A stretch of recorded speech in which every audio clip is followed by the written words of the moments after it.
Hi guys, welcome back to another episode of Pop Recap. I'm Sean. I'm Alex. And today we're recapping Game of Thrones season number 6. We're getting there. We're getting there. So on our road to season 8, we're recapping season 6. Guys, do you like my new shirt? Dragonstone. I love it. I got it from Hot Topic. Oh, this is not a sponsored post. But they have some really cool ones. There's a Casterly Rock one. Nice. Yeah, there's Winterfell. Good stuff. I like Winterfell. Anyway. So, a lot of stuff happens in season 6. I mean, from where it starts so good to where it ends, the people we lose. A lot of people get taken off the board in season 6. Yeah. Some one at a time. A lot at one big shot. So, a lot of things happen in season 6, which... going into season 7, a lot of the main pieces are kind of in place. They're falling together now. Yeah, they're coming. Yep. A lot of things are coming together. Yeah, that's going to be important for season 7. Yeah, the end of the series. Yeah, absolutely. Yeah. A lot. You're right. A lot of things that happen here and the alliances that are made play a big part in going forward. Yep. So. I like season 6. I think 4 is still my favorite of the first 6, only because of how 4 is structured. Yeah. But I will say the way the episode 10 ends is a much big launching point than any of the other ones, considering where it takes you going forward. Winds of Winter. Yeah, so... My second favorite, or tied with The Children. I just love the season finales. Are just cannot beat them. But I think going back to the episode The Children, I think this, especially the way the season ends, it kind of sets up how the children now are taking charge even more so, and how they're determined to make the world better than how they inherited from their parents. And I want to say one thing before we start talking about the individual places that we're in. Does anybody else notice that all of the women are wearing black in the season finale? I didn't really notice that. Every woman who is going to be a key player is wearing black in the last episode. And I think it signifies like a death of the old world where men ruled everything.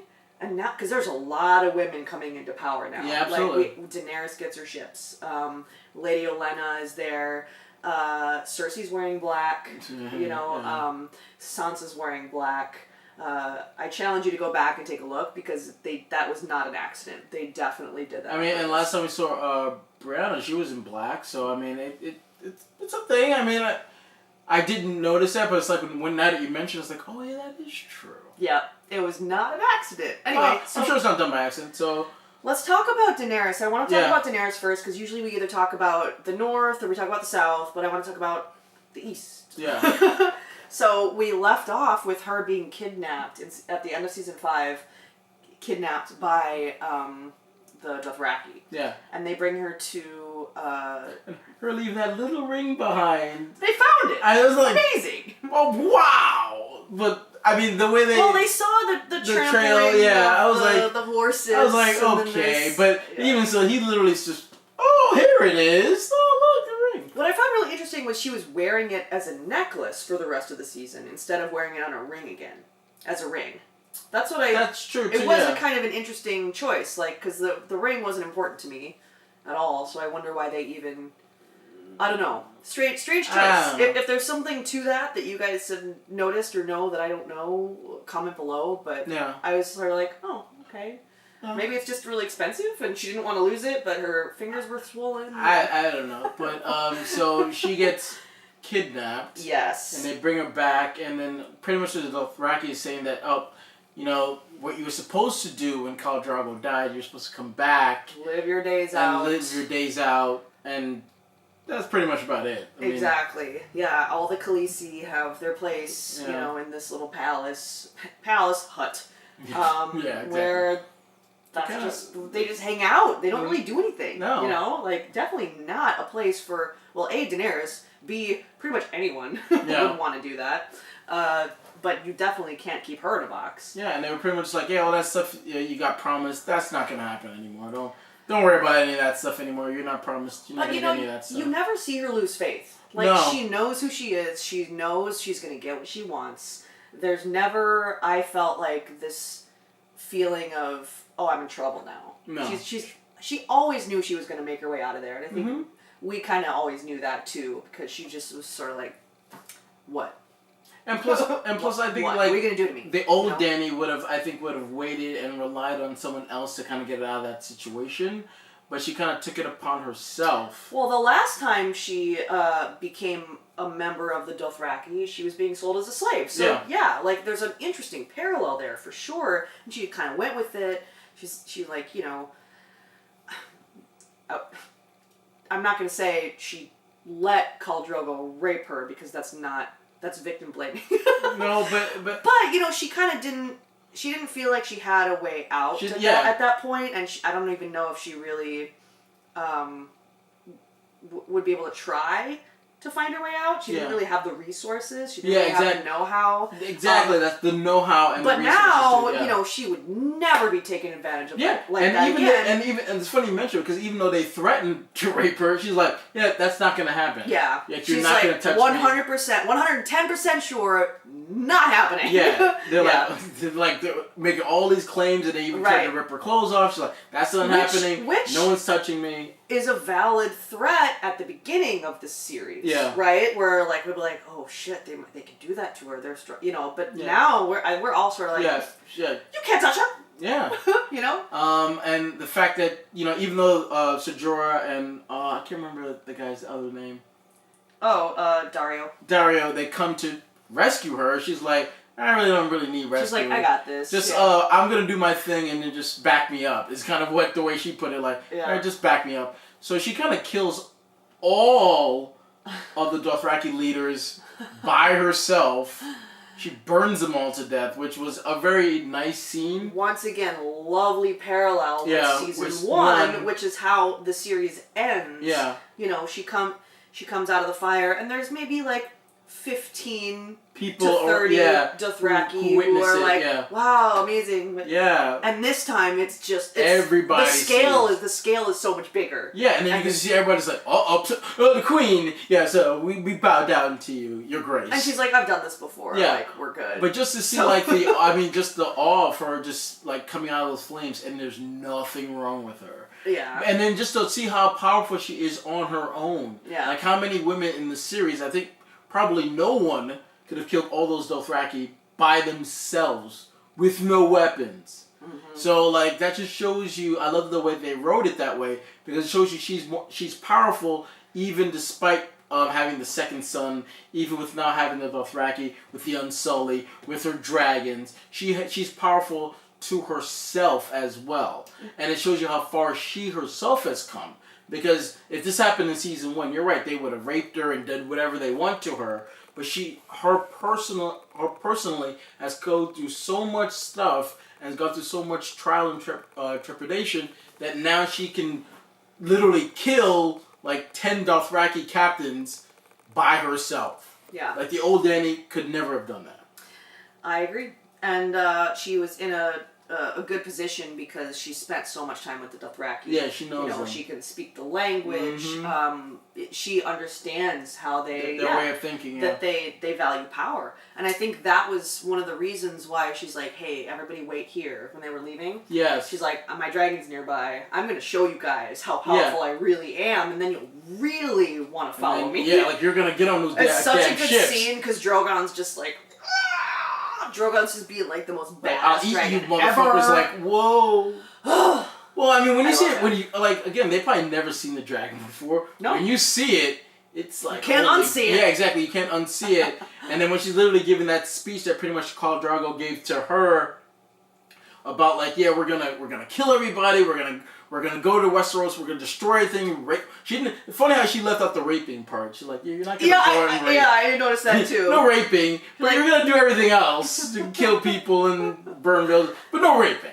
So she gets back. Yeah, she gets back to Meereen, but now she has the Dothraki with her, and it's like, well, I like how she's like, well, what's the plan now? I let the games begin type thing, or yes, now I'm going to literally take everything back from the Masters, even though Tyrion, I think, did a very good job of holding the city down while she was away. To the best of his knowledge, but and the best of his ability. She comes back to the city basically burning. Yeah, I mean, I think like in that moment, she's just like, it could have been worse. It could have been worse. It could have been worse, to be honest. But I think Tyrion did the best he could, and we'll get to him. But she comes back, and literally the way they shot, you think, like, the way Tyrion describes it to her, you think they're surrendering and they're going to leave Meereen and go to Westeros. But she's like, no. You're surrendering.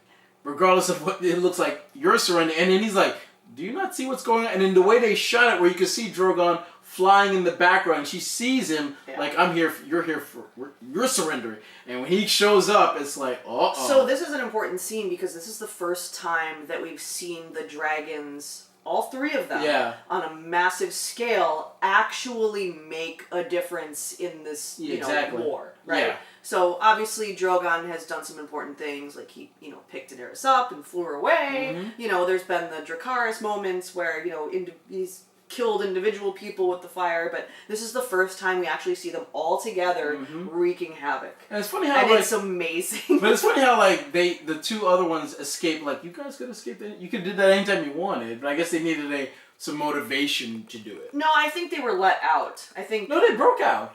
They broke the wall. Oh, you're right. No, they did break out. So I'm like, well, once Tyrion let the chains loose, you could have done that anytime you wanted. But the weak part of the wall. I guess they were just like, nah, there's no point. Oh, our brother's back. Yeah. Well, yeah, I'm sure they have some sort of sensory thing where they're like... Well, just like Drogon senses that Daenerys is in trouble. Sure, and we know that dragons have great hate for their enemies, and they love their friends. So, clearly Tyrion has we're in said a position where it's like, oh no, we're under attack.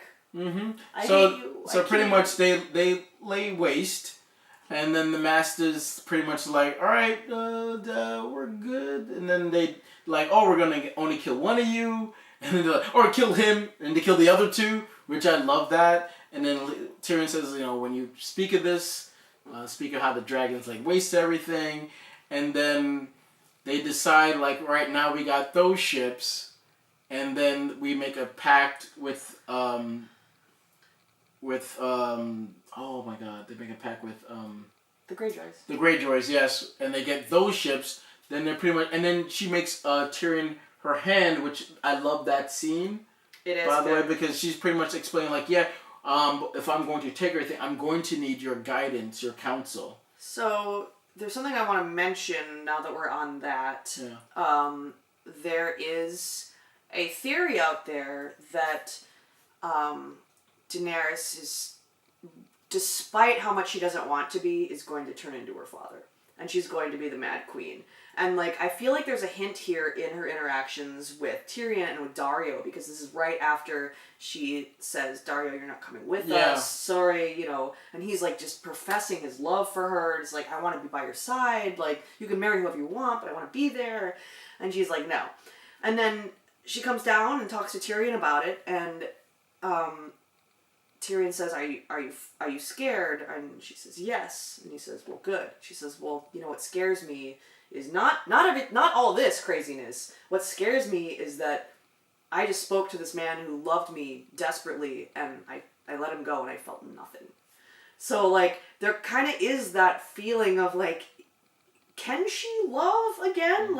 Or is she, teetering on the brink of, still being able to, needing to rein in her, Mad King tendencies.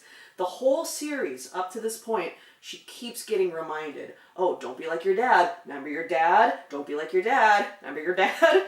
And so... Tyrion brings it up again. And I don't feel like that's an accident. I think there is still...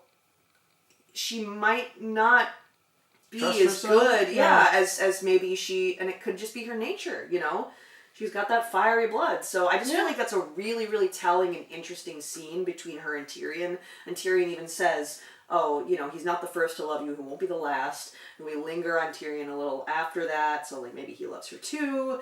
And he more just admires her. You could argue that. We can talk about that in a second. Yeah. But yeah, so I feel like this is a really crucial season for Daenerys, because she's absolutely just right at the brink of what is this going to be? Yeah, but I think also maybe she just didn't love him. I think she enjoyed their time together. It's but possible, I don't know. but I didn't need that scene. No, No one thought that she loved him. No, but I think that that scene is there to show her that, or to show us that she is ready to leave all this behind because there are greater things in front of her, and she's not gonna let this guy ruin any possibility of what she needs to do. That's fine. Going forward. I get it, but she didn't have to say that it scared her that she felt nothing. Well, I mean, but that would scare us. Like, if this guy is literally willing to do, like, anything, like, he's even willing to be a side piece. I'm not scared of that. I've done that to so many men. Well, no. But the fact that, like any woman you'd think would feel something, even though she doesn't love him, and we both think she doesn't, you would think that she would feel something like, oh, that's sweet, but no, she feels nothing about it, and that is a little odd, but considering everything that she's gone through, with Jorah and everything, and Drago and everything, and her brother pretty much selling her off to get raped, it's men in her life have not really treated her well. Exactly, or she's been betrayed a lot. So it's understandable that she would just be like, yeah, I pretty much told him you're staying behind, and that's it. Right. My point is I got bigger prospects. My point is that she expressed fear over not feeling anything. That is my point. That is my only point. She expressed fear that she didn't feel anything, which makes me nervous. Which is but that would make anybody nervous. No. Well, as a woman, I'm telling you, no, that's not true. No, but since they wrote that in there for a specific reason, and I don't know what it is yet, but I know that it could just be to make her seem like she's just bigger than everybody else. Like she's above these worldly desires. She'll never have human children. Yeah. She'll probably never marry again, really, even though she keeps talking about it. I think she really can't feel anything, Well, I don't know if it's that, but from my point of view, it's a matter of there's feeling too much, there's feeling too little. And I think she's scared of feeling too little. Whether or not she does. Well, I think she would have been scared either way. Like, if she was just like, oh my god, please, like drooping, that'd be one thing, and I think she'd be scared, like, oh my god, I feel too much about this guy. But she feels too little. Yeah, no, she didn't feel. Well, there's nothing. Exactly. Nothing. She feels too little. I think she would have been scared on either feeling too much, or too little, or nothing at all. Like, if there was some kind of too little is nothing at all. Well, that's debatable. Nothing, little or nothing. There's little, and there's nothing. She didn't feel any That's what's scary. That's sociopath. Yeah. So I think that's the fear. I understand that. That's what they're planting. I feel like she actually might be a sociopath like her dad. That's the point. I feel that line. But I agree with you, and whether or not that happens, they're still planting that as she's not out of the water yet. No, but I like to her that she puts Tyrion as the hand of the queen, because just like Robert did, hey, I need someone I can trust who's going to be honest with me. It doesn't have this with Jorah, you can tell he loves her, and she knows that. He knows that. Yeah. And he might counsel her in a way that's not necessarily the truth, but just try to protect her. And she's coming to realize that Tyrion is not going to do that. Yeah. He's just going to tell it like it is, regardless if it's something that she wants to hear or not. And that's the kind of person she needs at her side. It's such an interesting season for her, because she really just, she's like, this is it. This is me now. Mm-hmm. And I'm taking... And, we end this... That's the last shot of the season. Yeah. She's on her way. Yeah, she gets all these ships. She's got her dragon. She's got the Unsullied. Mm-hmm. She's got the Dothraki. And it's it's funny where season 1, she had nothing.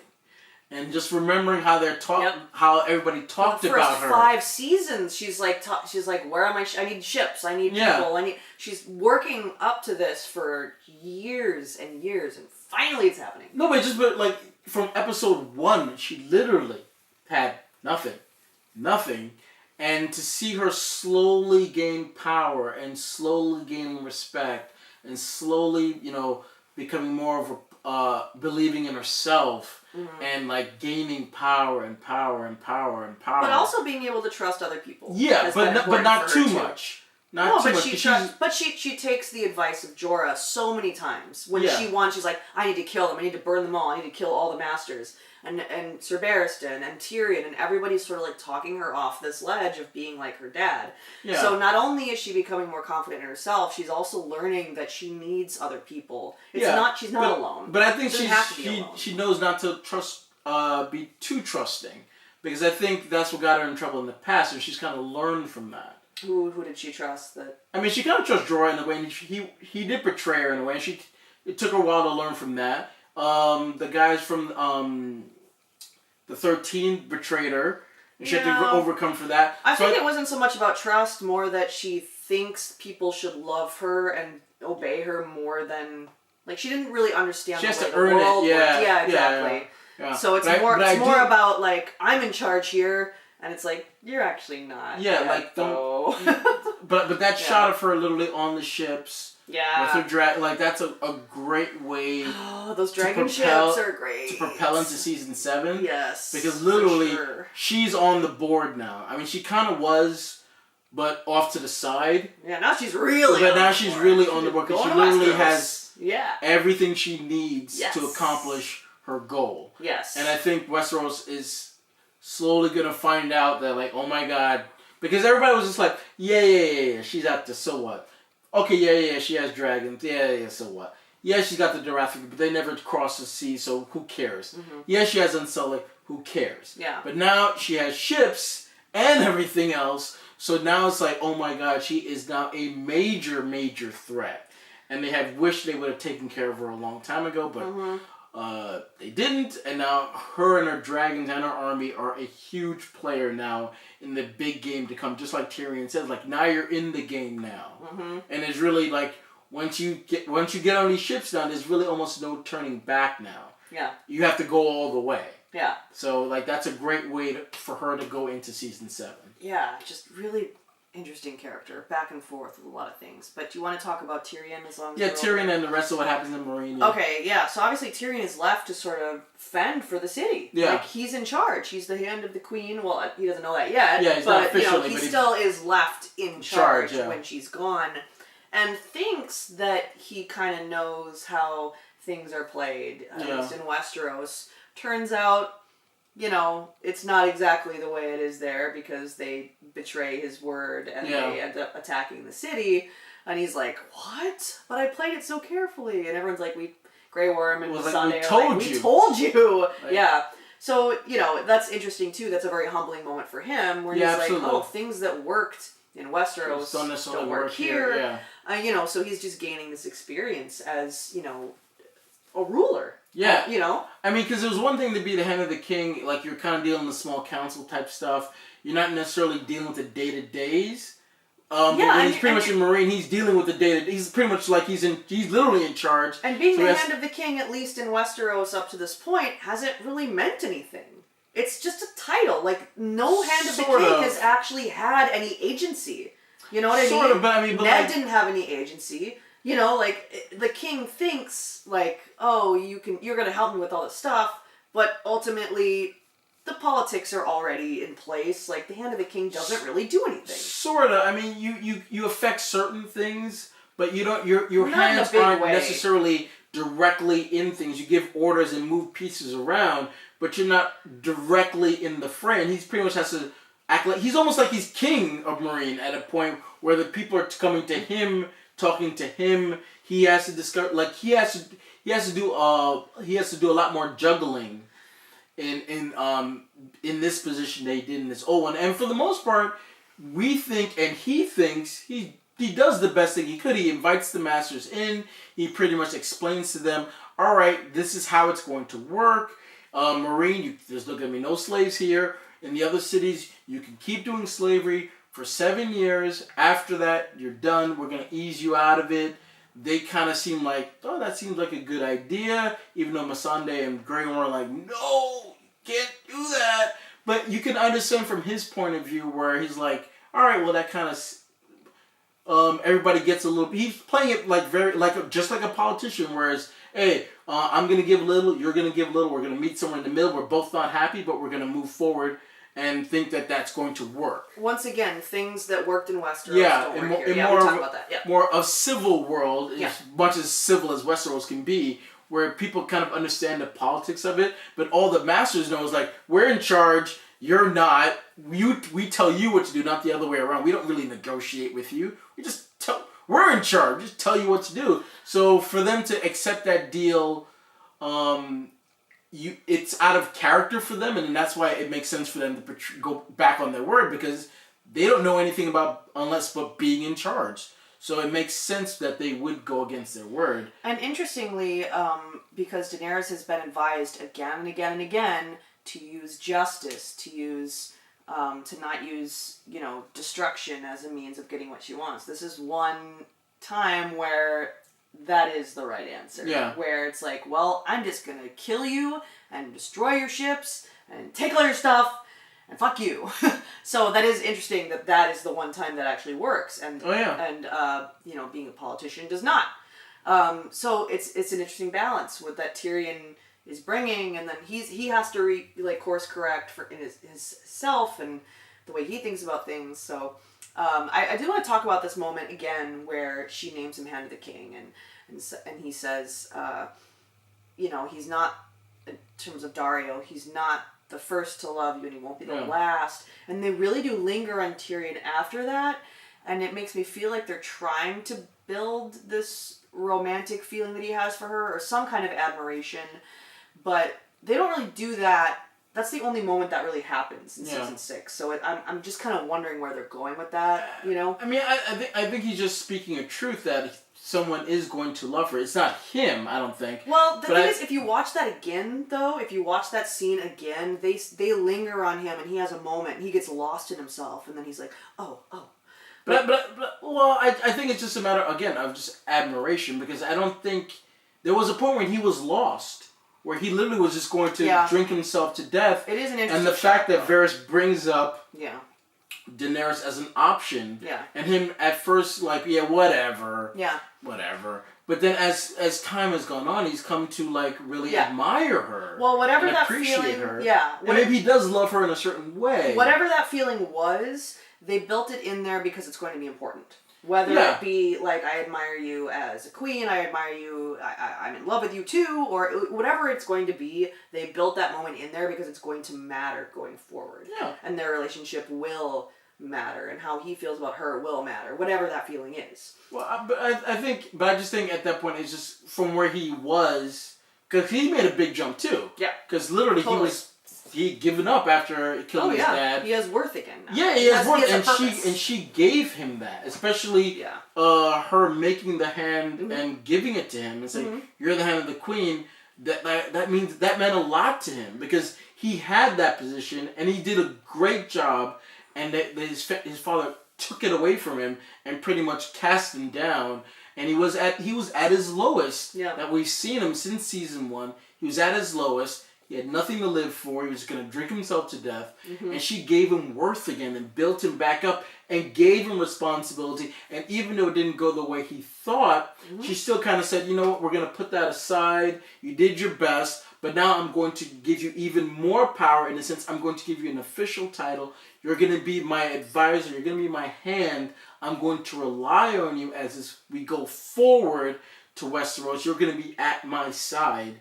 And I think he how could you not, from a certain point of view, love her for that? And I think that's what I just admire and love, oh my God, you brought me back from the brink. We'll see, because there is that moment in season 7, which we won't talk about specifically, but there is that moment, you know which one I'm talking about, where it's like, what does this mean? Yeah. We'll get there. Yeah. I wanted to say, though, that I was a little disappointed that the Hand of the King pin wasn't dragon related. I thought maybe it'd be a wing, wing of the queen. I mean, but it's just tradition of how it looks like, because I mean. But when has Daenerys ever been about tradition? Well, she doesn't want to stop the wheel. She wants to break the wheel. Give him a differently designed pin. Damn it! It should be a dragon claw. But it's claw, not the claw of the queen. She has her dragon thing, but it's not about her. It's about him. Oh, shut up. Well, but it is. Whatever. It's if he was giving her a pin, it would be something dragon related. But it's to him. He's going to be the hand, so give it to him like he had before. Why does she care about that? She wouldn't. Because she doesn't. It's because it's not about her. You're wrong. It's Stop. him. You're wrong. I'm not wrong. You are absolutely wrong. I'm not. It's not about him. It is about him. She's giving it to him. Yeah, but it's about her. She's like, you're doing this for me. Yeah, I trust you, but it's all about me. Yeah, but I'm giving you this position. That's the mark of the position. She doesn't care about the tradition in Westeros, though. Is my point. In a sense, she does because she's giving him that title. That's my point. That's a mistake with the filmmakers. I feel like I don't because think it doesn't so. make any sense to me. There's no way she it would matters do that. to him because he's come all the way back. That's the point.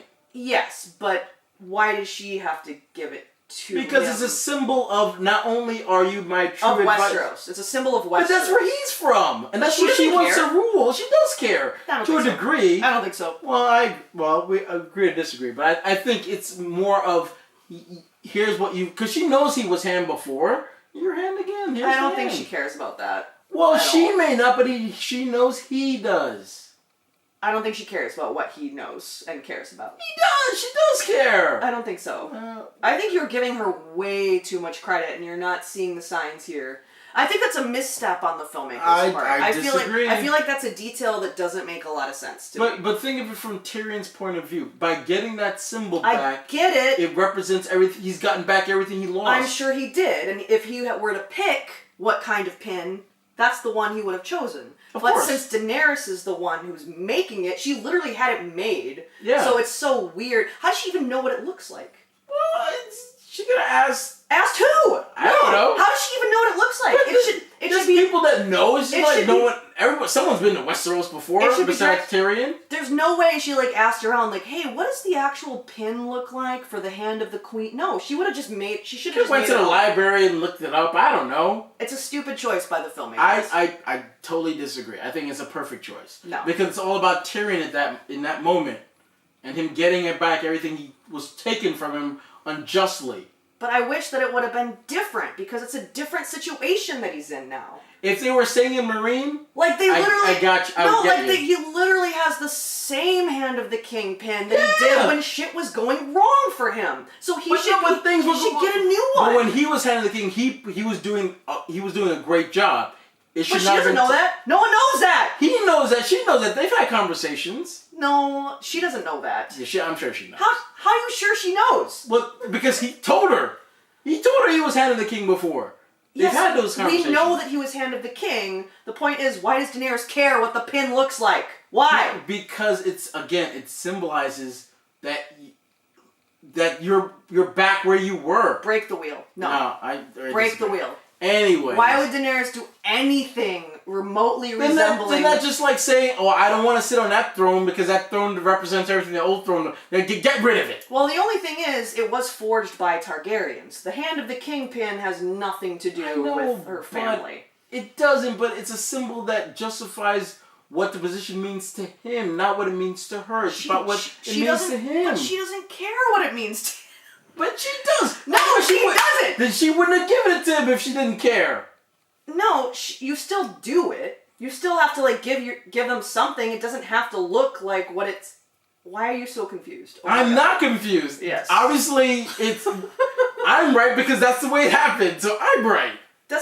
Just because it's on the screen doesn't mean it was the right choice. Well, that's debatable, but that's the choice they made, and I agree. That's my point. It's a bad choice. I disagree. I think it was a great choice. Not only was it a choice, I think it was the right choice and the only choice. Because anything else, it's putting the emphasis on her, not on him. The emphasis at that moment in time is about Tyrion coming all the way back from where we met when he first got to that land. Him coming all the way back. Well, the filmmakers know that. She doesn't know that. Well, you don't know 100% sure she doesn't know that. They've had conversations off screen. You don't know.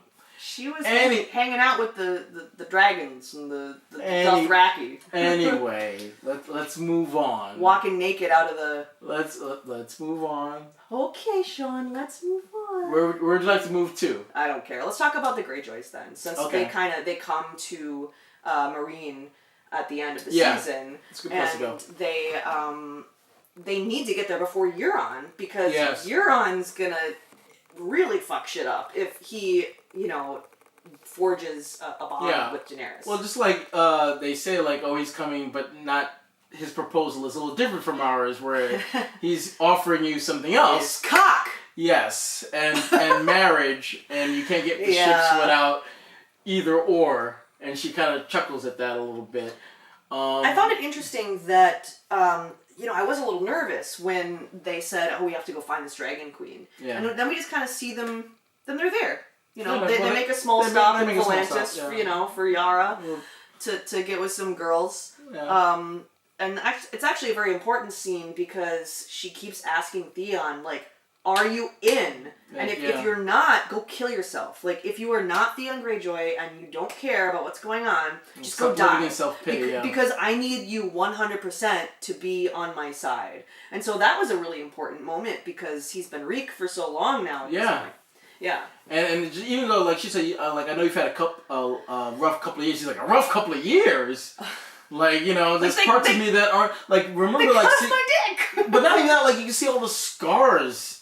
And, like, him having to, stay in the kennel. Yeah. Like, it's just, like, he was 100% broken. Oh, yeah. And he's slowly trying to, be Theon again. Yeah. And she's kind of rushing a little bit. I'm wondering if that, like, he has PTSD before there was PTSD.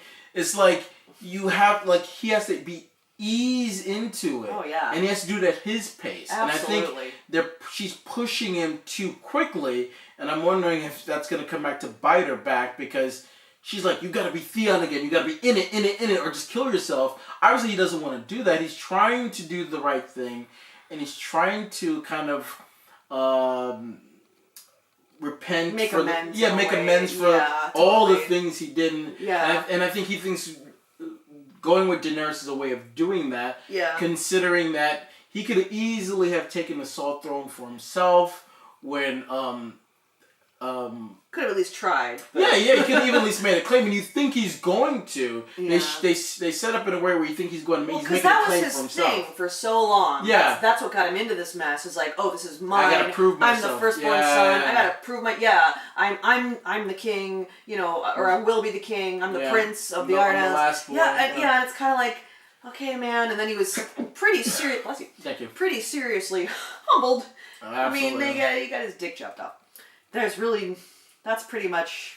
And it's funny how, like, that's the bottom of the barrel. I mean, besides being killed, in that world, there's nothing else. That's the worst thing that can happen to as a man, considering he's the last heir. Yep. And they're going to announce her queen. Like, it's pretty much done. She was going to be the queen, and then their uncle comes back in and kind of torpedoes that. And then they know, all right, well, now he's king now. Yeah. He's sitting on the Salt Throne that he's going to execute. Like, they don't even wait for him to officially take it. Mm-hmm. As soon as they kind of proclaim him and they're going through the ceremony, they're on their ships and they're like, we're out of here. They know. And I love that they have a plan to like, we're going to meet the Dragon Queen. We're going to make a proposal to her because they know she needs ships. Mm-hmm. And we have ships. We know what we want. We know what she wants. It's a perfect alliance. And then when they meet with her, they kind of say, like, well, let us kind of give us what we want, and we'll give you what you want, which is ships. The only real stipulation is they can't really rape and raid anymore. Yeah. Which seems like that's the new world order that Daenerys is sort of setting up. No raping. So, she doesn't like raping. Yeah, exactly. No. Yeah. Which could be understandable. I don't know why. Oh God, what's her name? Yara? Yeah, Yara. I don't know why she'd be. Like, I understand.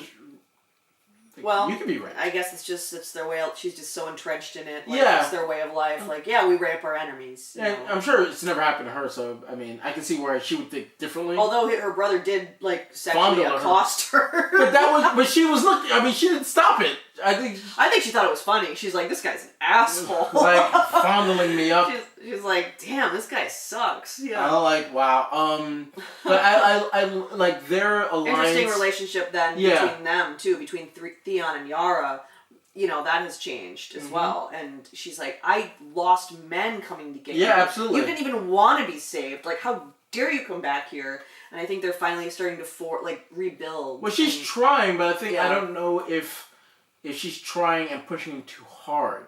But she's like, come on, be Theon. Like, she wants him just like, all right, you're free now. Just be back to the way you were. And it's just not that simple. Yeah, I don't think it is, but you can see something like ignite in him a little Yeah, bit. you can. He's like, okay, I think I can trust my sister. I think she's giving me a little bit of my identity back, and I think I do have a little bit of a purpose now again. And she's like, drink that ale. Yeah. Drink it. Oh, yeah. All of it. So I was like, ugh. I'm like, okay, I'll drink it. Girl, she crazy. And she even goes out to say, like, you know, little brother, I'm never gonna hurt you. Mm-hmm. Don't worry. Yeah. Like, you're safe. You're free. Yeah. Nothing's gonna happen to you anymore. Which is like nice, but also like as we know, if you've been watching the show, that's like, what's like gonna happen? Like that's like almost like saying you're safe is pretty much calling for something bad to happen. Exactly, that's exactly what I'm just saying. like it's like saying you're safe is like something's gonna happen to you. But it's just a matter. I think she's just really pushing him too far too fast. It's like he's got to get there on his own. Yeah, I agree. Well, we'll see. Yeah, time will tell. We'll see. So yeah, I guess we can just mention Euron briefly. So Euron is like, hey, build me another 1,000 ships. Yeah. Like this guy is. Talk about sociopath. Like, I think this guy really is. He's not teetering the line. Like, he definitely is a sociopath. Yeah. For sure. But I love the fact that, like, he kills his brother and doesn't. He admits it, just like, I killed him. He's like, I paid the iron price. He wasn't leading us anywhere. Yeah, I mean, like, it's funny how other people would, like, if you talk about Littlefinger or Varys, people, like, would kind of, like, connive their way and, like, maybe I killed him, maybe I didn't. He's like, no, I did it. Where are my niece and nephew? I want to kill them. Or they left. Make me some more ships, and we're not only going to kill them. I'm going to do whatever I need to do to get us back in where we need to be. Exactly. And what's scary about Euron being a complete sociopath is he has no boundaries. Like, he has nothing. No, like, loved one. You know what they say about like superheroes? Like, if you get to the loved ones, you get to the. But he doesn't have anyone he loves. He has nothing to lose. He doesn't care about anyone except himself and the power that he feels is owed to him. Yeah. That makes him a huge threat. Like, he just goes and he'll just do it without having to even think twice about it. I know, and I think that's why they had to intercept him to getting to Daenerys. Because imagine if he got to Daenerys, and even though we know she wouldn't have gone with him, but the idea of it is scary because he was just going to get with her to kill her to be king. Well, the other thing about sociopaths as well is, like, they're also pretty good manipulators. So, like, he might have been able to put on a good show for her and, like, really trick her in a way that's, like... Tyrion's, I don't think he would have been able Maybe, although, maybe. Yeah. That's probably true. Although, I don't think... We've never heard of Euron before, so it's possible that, like, you know, Tyrion might not have known... The type of person who he really is. Well, he might have had a reputation because they say that he's been everywhere. So he might have a reputation. Maybe, but we haven't heard. No, we haven't. Yeah. But I'm sure they have known. You'd think they would have mentioned it maybe at some point. It's interesting. Well, because from their point of view, you can see why he has been mentioned because they don't know where he is. At that point, he's been gone for so long. And also, he probably was never a threat because he's just self-serving. Yeah, and they probably just thought he was just going to gallop around and never come really back. He is an interesting character, so yeah. Yeah, I'm sure he's going to be a major threat in season 7. Yeah. The way he positioned himself, but anyway. Let's talk about Sam. Yes, because we see something that we have not seen before. Sam's family. Yes. And where he lives. We talked about them a lot. And we're in Old Town. Yeah, we see a lot of different places now and people. And so that's a really interesting part of the story as well. So Sam lies to Gilly. And because they first think they're going to Old Town initially. And she's like, yay, we're going to see Old Town. He's like, not quite. It's like, yeah, you'll be safe with my family. You're staying with my parents. It's better for you and the baby. I didn't say you're a wildling. Yeah. And, my dad doesn't like wildlings. You know, the funny thing is, like, you know, Sam, he's done this before with her. Yeah. Oh, here, go to... Morristown. You'll be safe there. Yeah. You know, you'll be... Kind of leaving here. you. Yeah, hide here. Yeah. And she's always like, no, we stay together. And, like, that's been, like, you know, the running theme. Their thing. And so it's like, Sam, you're going to do this again. You're going to leave her, you know, with the family. Mm-hmm. And we've heard about his dad. Yeah. And we finally see the kind of person he really is. And Sam was not lying. He's exactly who he told us he was. And then as soon as we see him at the dinner table, him had that little smirk. Not even looking at just him. a scowl, not even a smirk. A smirk is like a half smile. He just was just disgusted. Like when Sam asked for more bread, and he's like, you're not fat enough, and he's, like, and like, oh my God, you're like, I thought she was a whore at first, but now to come to find out she's a wildling, which is even worse. Yeah, which is worse. Like like the fact that like you think Sam couldn't get an actual woman, she would have to be a whore is like just saying what kind of a man he is. And he's like, well, you're leaving. Yeah, you could leave her here, whatever, and you can leave your son here. I'll raise him, whatever. But you're not welcome here. This is your last night here. I don't ever want to see you again. Right. Well, it's frustrating to watch too. Yeah, it really is. His sister's really nice and welcoming. Mom's really nice and welcoming, and the fact that they don't have any agency to speak out kind of tells you what kind of, like, just societal issues. Yeah. Like that's just what's the name? What is it? Where are they? Oh, the town. Why can't I think of it right now? I can't remember. Help, guys. It's not that far from Old Town, obviously. But it'll come to me.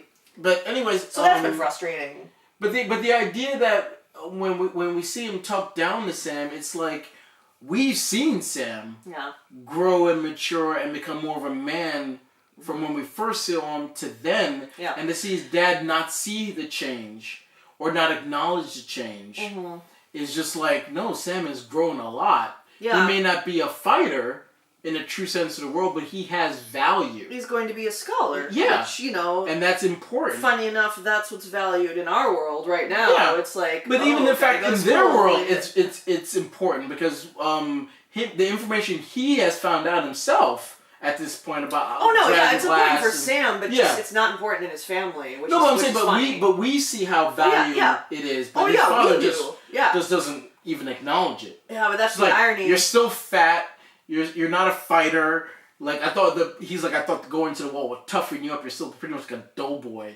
Like he's almost like your time there has been worthless. Toxic masculinity. Guys. And not even that. Like you come back with this wildling and this baby. It's like, what have you really have done? And it's a really important scene because they talk about the sword, the Valyrian steel sword that's been in the family, and just how mean Sam's dad is justifies him taking it. He's like, you see that sword? That's supposed to go to you. Not anymore. It's like wow. Yeah. But it's also important that they're like, it's made out of Valyrian steel. Make sure you remember that. Like, there was a point where he said that, like, it's made out of Valyrian steel, and we already know how important There's only a few of them in the world. There's only a few of them, and we now know how important that is going forward. Yeah. So it's just like, that scene is also there to like, hey, look at this sword. Mm-hmm. It's important. Yeah. And then Sam's like, all right, well, you didn't speak up. And then he's like, all right, Gilly, you're going to stay here. And then I like how he leaves, and she's just going to come to grips like, well, I guess, we're going to, me and Sam are going to stay here. And I like how they linger on her. It's nice. It's just one shot. Yeah. Like, and then just the wide shot. And then he comes back like, nope, we're leaving. Yeah. Remember, where you go, I go. Forget what my dad said. We're going to...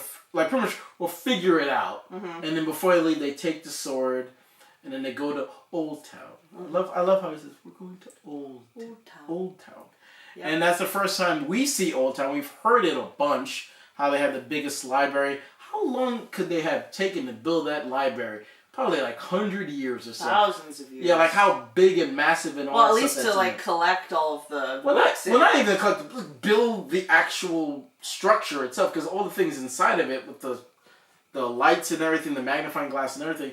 So we see that now that Sam has gone to Old Town, he's pretty much saying, I'm supposed to be the new master. They question it at first because they haven't gotten word that the master Maester. The Meester.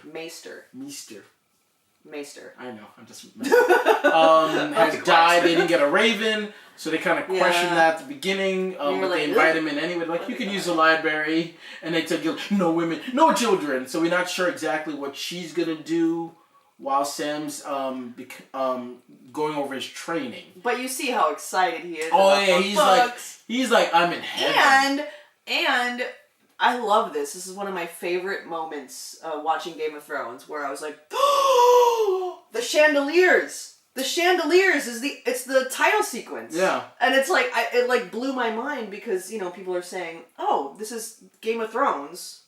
is being told by Sam, is what the fan theory is. Is that this whole thing that happened is being a story that's being told by Sam, because clearly, because of the chandelier, we're in the Great Library. Or he's going to end up or writing it, or whatever. Or maybe not Sam, but like maybe some other maester down the line. But like that's the meaning behind...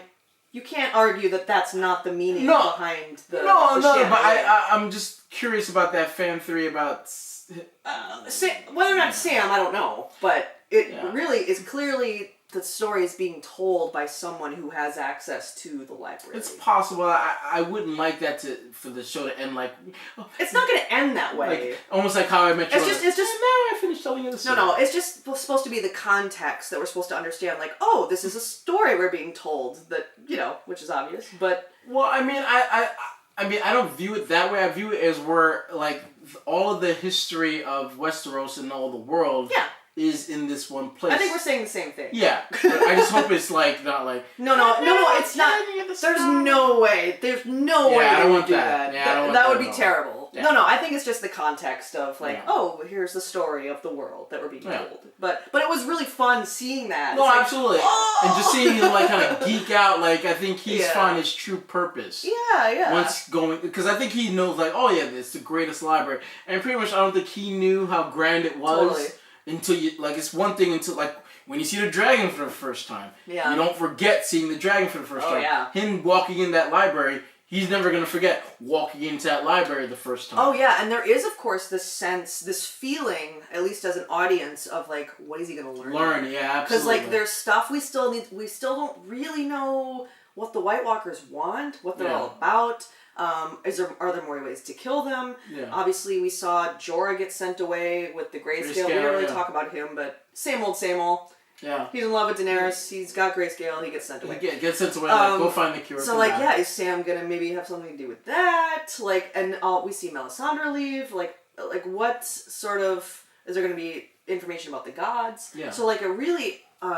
raises a lot of questions when he comes to the library. It's like, absolutely. What are we going to learn? Because the story's been kind of pushing him in that direction. Absolutely. And the way it is like, well, I have to go learn things for the battle to come. So they're pretty much, the show is telling you, hey, he has to get to this point, so he has to learn something that's going to help them moving forward. Just the same way him learning about the dragon glass was a big learn, just like him... A big learn. Well, yeah, I mean, it was, because everybody's like, phrase. Yeah. I don't know how to kill a... Because we learned, like, burning them is a big thing, like, the dragon glass is a big thing, we learned Valyrian steel is a big thing. What else are we going to learn? What is Sam going to uncover? Yes. Just like he uncovered the dragon glass, how is he going to... What else is he going to learn?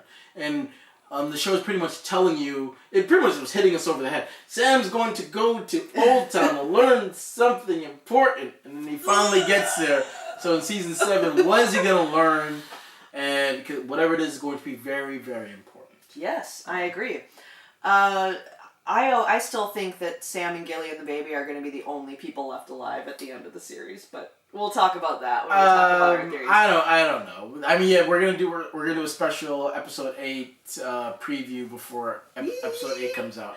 Okay. Where we can place some bets and theories. Yes, I love it. Let's do bets. Well, let's go to the wall. Yes, let's. So the season begins exactly where season 5 ended, where we think Jon is dead.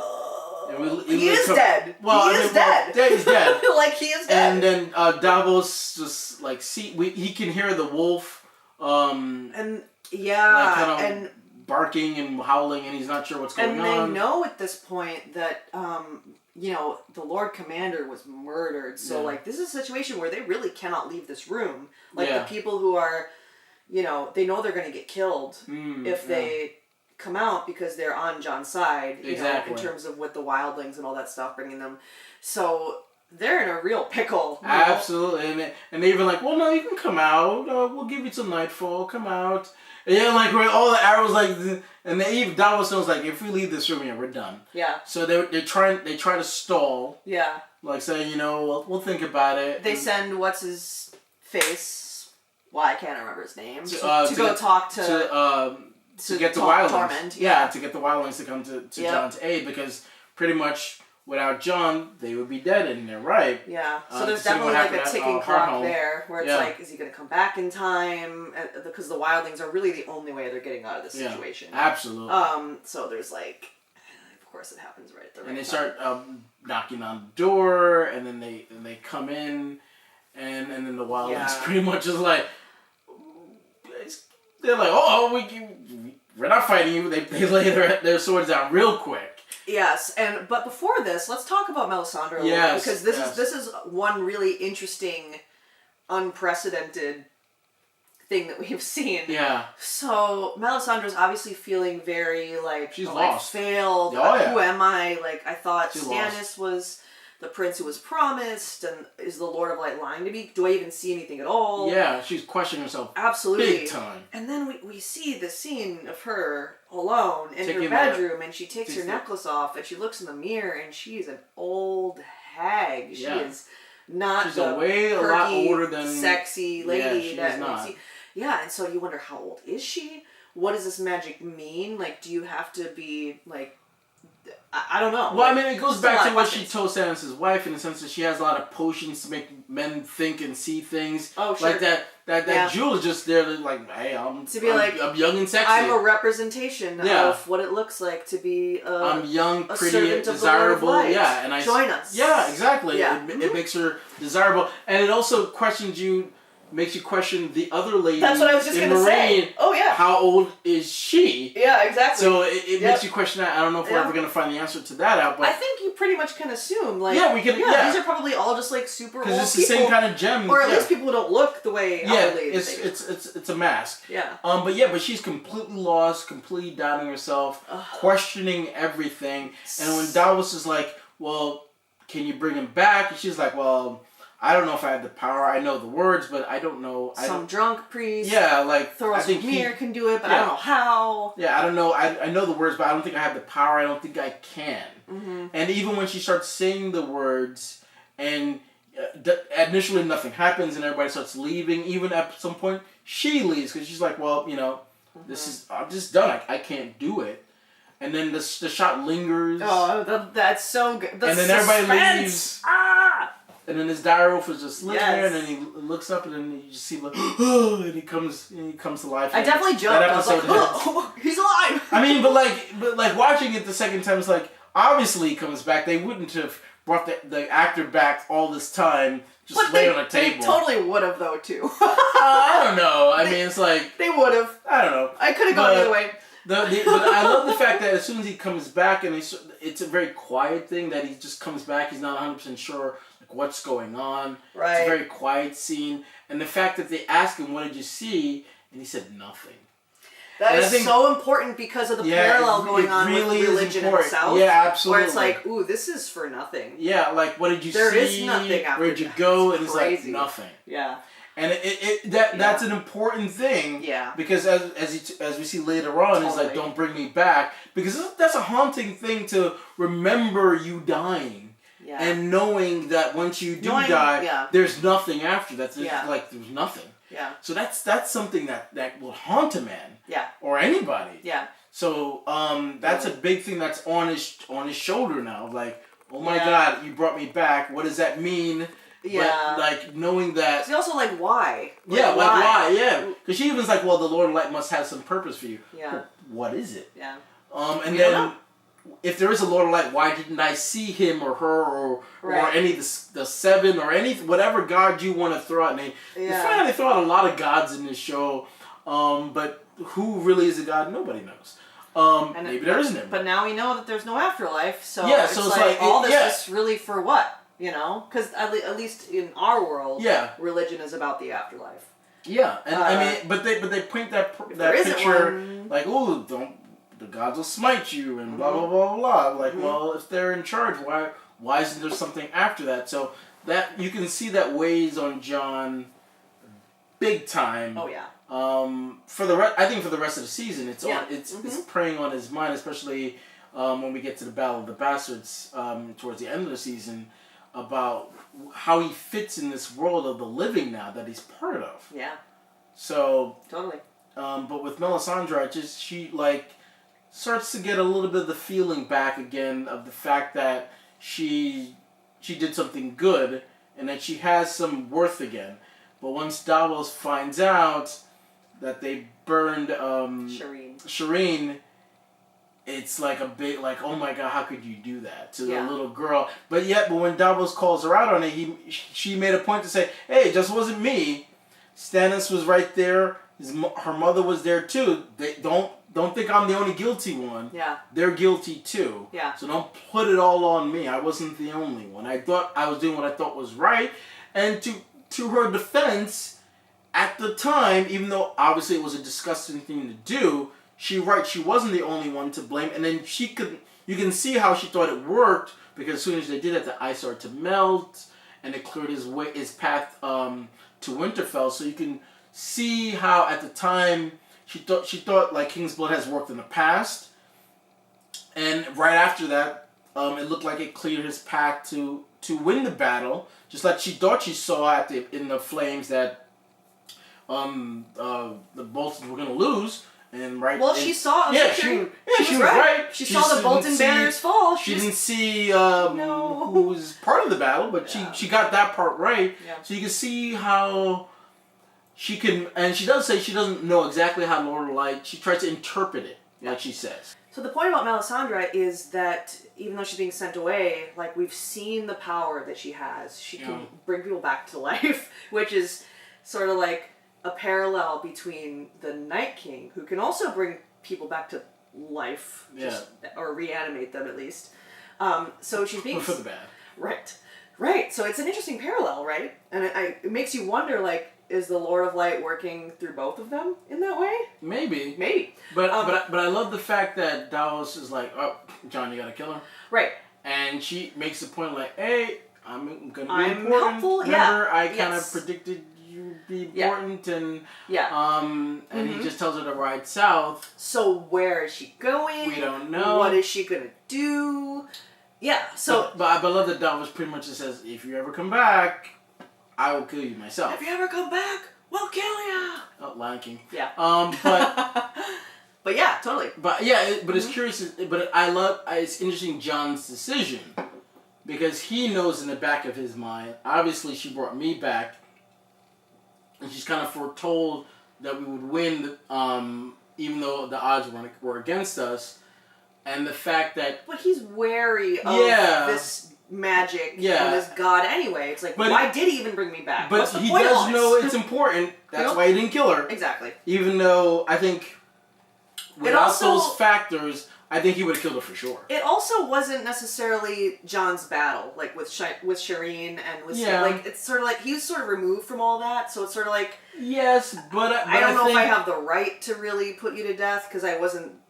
That's your thing. I don't really know what happened. Yeah, but I think without certain factors, I think Jon would have done his duty, because pretty much he trusts Davos. Maybe, but at the same time, he also just doesn't want to be Lord Commander. He's not Lord Commander anymore. So like he kind of doesn't really have that kind of agency anymore. Maybe he doesn't really have the right to put someone to death at this point.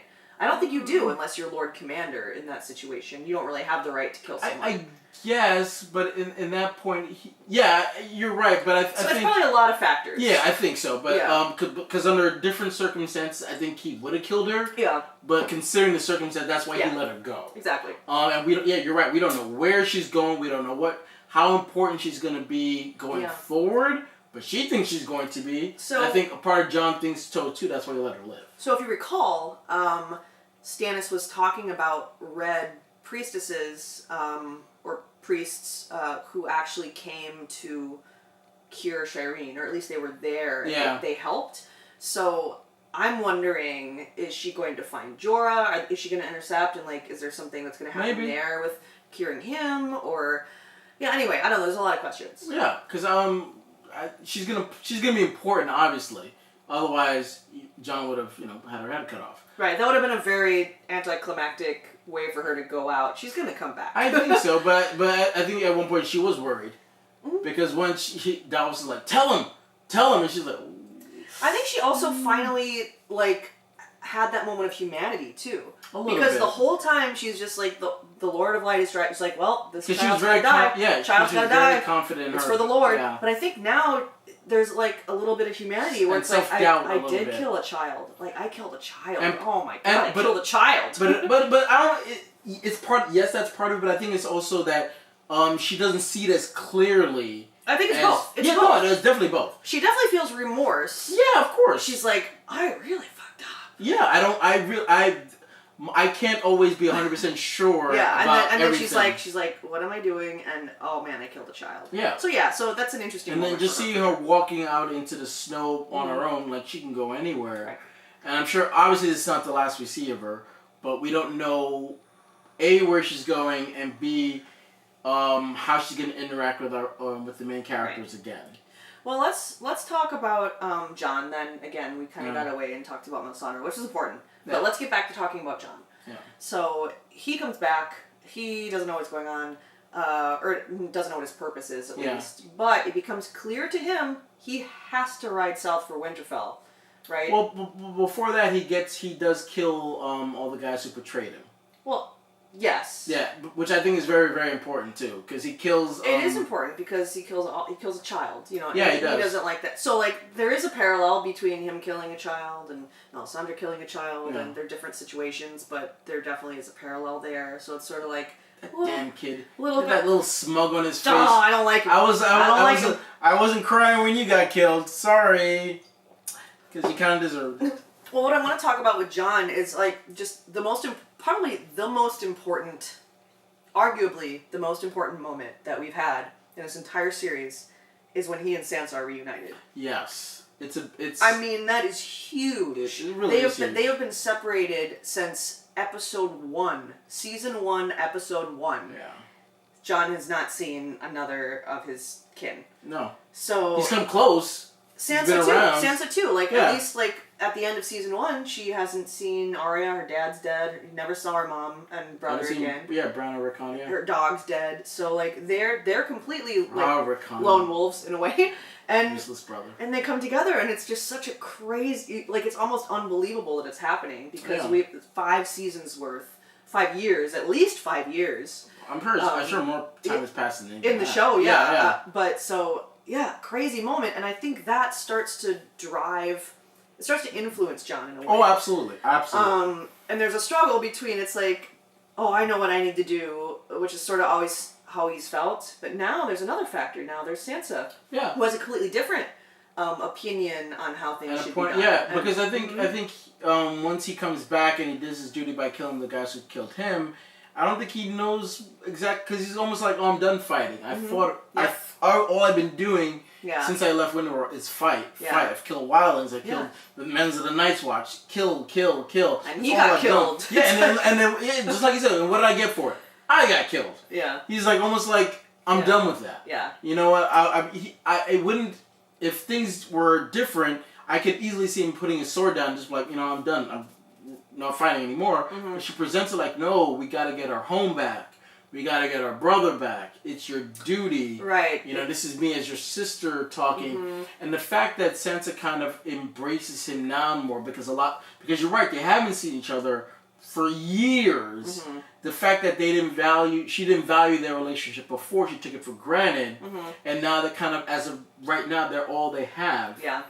Is that now, like, this relationship is important. Mm-hmm. And they both have to value it. And the fact that she kind of convinces him, like, no, we have to fight for our home. It's our home. Yeah. This is our legacy, regardless if your last name is Stark or not. Mm-hmm. This is our home, and we have to get it back. Yeah, exactly. And it's interesting between the two of them then, too, because they're so different in a lot of ways. Oh, absolutely, yeah. And Jon is trying to trust Sansa, but doesn't really, and then Sansa's trying to convince him of things, and he doesn't really, he's like, I do things differently. Not listening to her, because, I mean, like she admits, like, I don't know how to battle strategy, I don't know any of these things, and that's why he doesn't consult her in those things. Just kind of like, it reminded me of Robb and Catelyn. Mm-hmm. Like, yeah, I understand, like, there's certain things that you're good at, but I'm not going to entrust, like, my battle strategy with you. We're not going to discuss that. That's not your place. Yeah. And the fact that she's there when they're discussing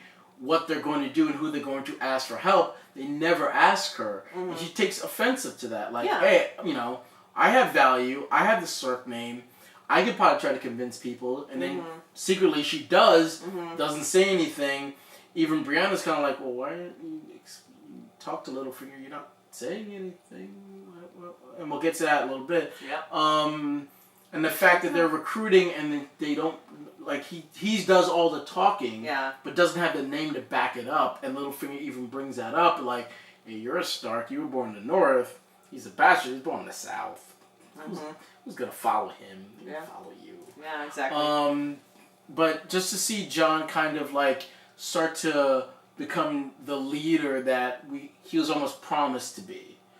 Ever since he got to the Class of Black, they were like, "You're gonna be a great leader. You're gonna be a great leader." And then to see him like convince the wildlings, to see him convince Lady Mormont, which is, I love her, by the way. Because she's like this little 10-year-old girl and she has all the power. And I even love the scene when they announced him King of the North, where she pretty much calls everybody, you didn't go. You didn't go. You refused the cold. You refused the cold. I love that. And we'll talk about that in a little bit. But the fact that Jon is pretty much taking the mantle of leading. Whether or not he wants it. Yeah, and the fact that it didn't, the odds were not in their favor. Is that we're going to fight with the army we have. Like, I'm not waiting. We're going to do this thing, even though we don't have the men.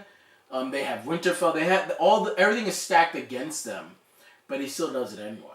And what is really funny about Jon, you'd think, he seems like he's a different man after he dies and comes back, but he's still the same Jon, and Ramsay knows that. Yeah. And Ramsay knows that he's gonna be stubborn and he's gonna be the hero and he's gonna run out and try to save Rickon. He's like, well, Well, Sansa warns him don't. And Sansa knows. Yeah, Sansa knows. She was there. Yeah, she likes to mess with people and manipulate people. Yep. And he's going to get you to do something that you don't want to do. Absolutely. And he did. He got him to act out of anger instead of out of strategy. Yeah. Because the strategy was like, no, let them come to us. Yeah. So that their horses and everything don't cut us down. He didn't listen. So Ramsay brings out Rickon, the useless Stark brother. We haven't seen him in God knows how, almost a season and a half. You haven't seen him. Well, he makes quick work of his direwolf, makes quick work of Osha. So we kind of know, really this is a not. Yeah, and even Sansa says that Rickon's not. He's dead. Yeah, he's pretty much dead. She's no way because he's a threat more so than Jon is. Yeah. Because he's a true born. Yeah. So it's like, why would he give him up? Yeah. Or that's not a bargaining chip. Yeah. He's dead. Yeah. So to see him kind of drag him out, and then he pulls out the knife, and you think he's gonna slit his throat, but he cuts the ropes. He's like, let's play a game. You run to your brother, and if you get to him, you get to live. Yay! And he starts walking. He's like, remember, you got to run. Got to zigzag. And then he pulls out the bone, and you think he's in trouble. But if he just would have zigged or zagged, or you don't have to zig or zag. You can just stand there and look at him and see. As soon as he shoots the arrow, you move a little bit to the left, run or backwards, to the right, or you don't have to do you could literally run backwards, zig. You could do anything because the boy's so useless. He gets himself killed. Well, yeah. But I love how they shot it where you think he's Jon's gonna get him. Yeah. Because you see him shoot the last arrow and hit the ground, and we don't see him shoot another arrow, but Jon's falls. Yeah. And then when the other arrows hit him, just useless. So that fight scene is insane. Really fun. Hard to shoot. I don't know how many weeks it must have taken to shoot that, but it goes to show you how a lot of luck plays into coming out of that alive. It's not like Jon's the best swordsman that ever lived. Even if he was, a lot of luck about the arrows not hitting him, how the people that are charging him on a horse get intercepted, about them trampling him, a body being on top of him to kind of save him. All this luck.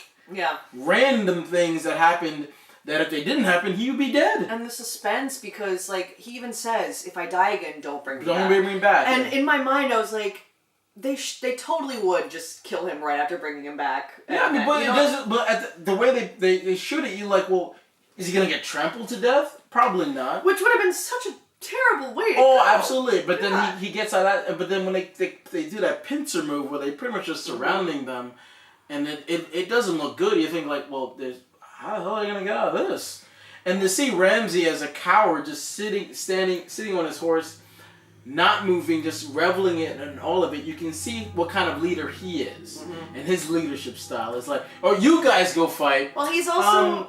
you can see how much of a coward he is. It's not even so much being a coward. I don't think he was ever trained to fight. He's always been a bastard. I think his strengths have lied in manipulation and torture. True, yeah. I don't think he's ever been trained to fight, which is why he turns down the one-on-one fight with John. He's like, I'm smarter than that. I know I will lose. Well, but not even not even if you think he knows he loses. He like, why would I do that? I have more men. I have Winterfell. Why would I gamble? He would not. He wouldn't be able to win. I think he knew that. Well, I don't know. He knew he would lose for sure. Which is why, of course, he takes off. Yeah, when he realizes they lose. He's like, well. But I think a better man. But honor gets people killed. True. So I can kind of see where he's coming from. No, very, very true. But I think a more honorable man would have took John up on that. But John knew he wasn't going to take that. That's why they even asked, like, why'd you even do that? He's like, I'm trying to get him mad. Even though it didn't work, it kind of played against him. Yeah. But that episode is just brutal to watch. And then you think they're done for it, and coming the in Knights of the Vale. Yeah, everybody's like, what the hell is going on? It's funny how like everything just stops. Yeah. Everyone's like, what's that? But it's interesting to see like that's our first true battle, and we're literally in it. Mm-hmm. The Battle of Blackwater Bay didn't feel as... It was just directed differently, I guess. Yeah, but because this one you feel like you're in it. You're like right next to John. And you really see the stakes too. Like you feel the stakes because like we really care about. Yeah, because you can see how any of them could get killed at any moment because of the situation and the just mountain of bodies just piling up, and some guys like their guts are laying out, half their bodies are cut off. Like, help me! It's like I'm trying to keep my guts in my butt. Trying to keep my guts in. Yeah, so we think they're all gone, and we just see Sansa Littlefinger bring the knights in.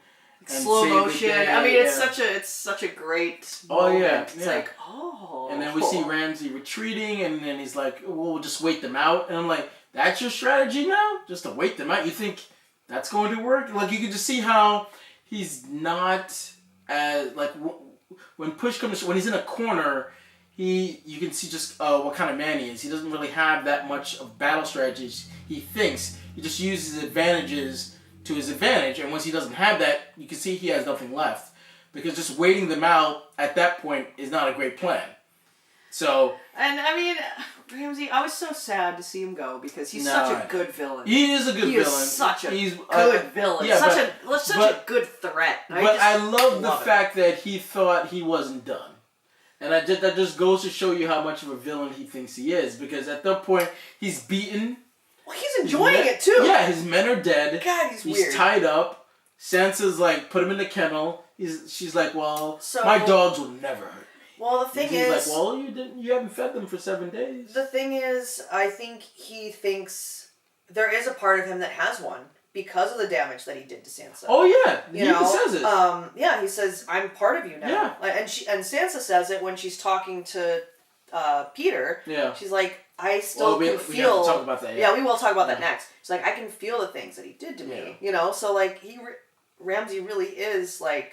He won in that sense because he helped shape her. And I think that was the way that he was able to sort of come to terms with his loss, you know, in a way where it's sort of like... Maybe, but I still think it's like, I'll always be there. A part of him didn't think like it was going to turn out the way it did. Because she set the stage for the dogs to kill him and eat him. But she's like, well, it's not going to work out the way you want, hon, because these are my dogs. They're loyal. And she's like, no, remember, you haven't fed them. So you think it's going to... That's rough. It's going to play to his advantage, like, yeah, no, we're not going to eat him. But when they start biting him, when the camera goes back to her, and she starts to pull away, and then she stops, and she continues to look. Because she's like, the old Sansa would have turned in horror. But this Sansa revels in the fact that not only is he dying, he's dying by my hand. I killed him. My way. Yeah. I'm getting revenge. You're dying at my hand. And she had to make sure that she watched it, and she reveled in it. Even as she walked away, that little smirk on her face is like, I got the revenge that I wanted. Just like before the battle started, you're going to die tomorrow. Mm-hmm. Like, to guarantee it, you're going to die tomorrow. Yeah. And she kept her word. You died. She died. And I think she just she reveled in that. And I think you could just see Sansa, the transformation, how far she has come. The little girl is gone. Oh, yeah, little girl died a long time ago. But I think this is the everything that's happened to her at this point has got her to that point. Like, the old Sansa would have never done anything like that. Yeah, and I think, there have been little, successes for her on her, in growing up in the last few seasons, but I think this is the moment where she's exited her cocoon, and she is a full-ass butterfly now. But not only the part where she's like, because she started by lying and doing all those things. Oh, she uses Peter. Oh yeah. I mean, she's in control of that scene. She's like, absolutely. I should kill you right now. Like, she is, for once, in control. She has the upper hand. And Peter knows that too. He's almost just like, But that doesn't stop him from still trying to, manipulate things. Well, yeah, later on, but in that scene, like, she's like, well, nothing would stop you if I just had Brienne just, cut you to pieces, like, cut you in half. Like, I can do that just like that. And the way she kind of challenges him, like, either you knew about it and you're my enemy, or you're an idiot because you didn't know. And you should have. So she's like, well, what did he do to me? Tell me, what do you think he did to me? And, like, just putting him in that position, like, showing, like, I have power now. Yeah. And because of your foolishness in a way of telling me how this world works, you and Cersei, now I know what I'm worth now. My name has value. I have value. I have power. I'm going to use my power now, and I'm going to use it the way you taught me. Yeah. But the way you can see how she trusts Jon but not trust Jon.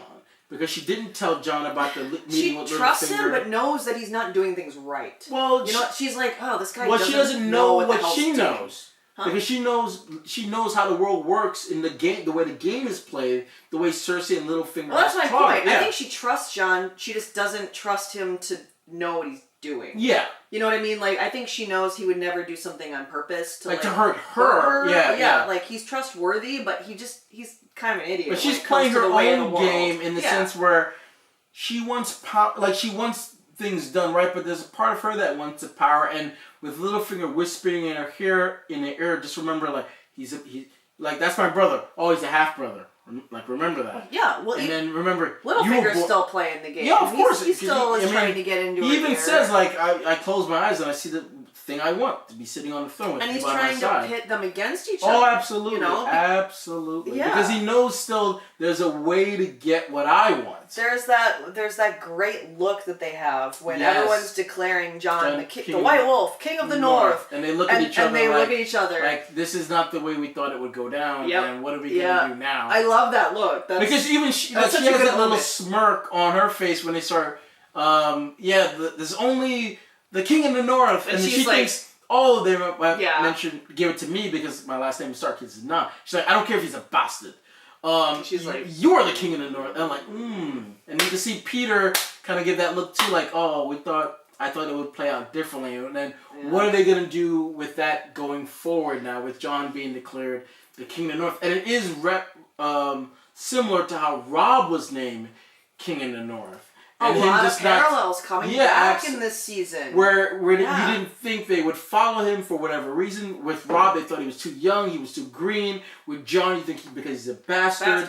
But it's just like, well, we already tried once to follow the Stark name, and we've and it failed, and a lot of them didn't believe in him. Yeah. And were ready to move on from the Stark name. But Lady Mormont, you didn't answer the call. You didn't answer, and I think they wouldn't have done that without her. So a lot of that is because of her, kind of putting them on the spot and calling them out on it. Like, you didn't answer the call. You didn't answer the call. Once again, a strong woman wearing black. Yeah, that's true. Just sort of who's in control and sort of calling the shots or at least influencing. The old men in the room. Absolutely. So it's a really fun. And a young season. girl at that. It's just exactly. Yeah, she's 10, for Christ's sake. Yeah. So them calling the King of the North was a very powerful scene too. Just like with Robb, he has this power now and this leadership. Like he has more people believing him.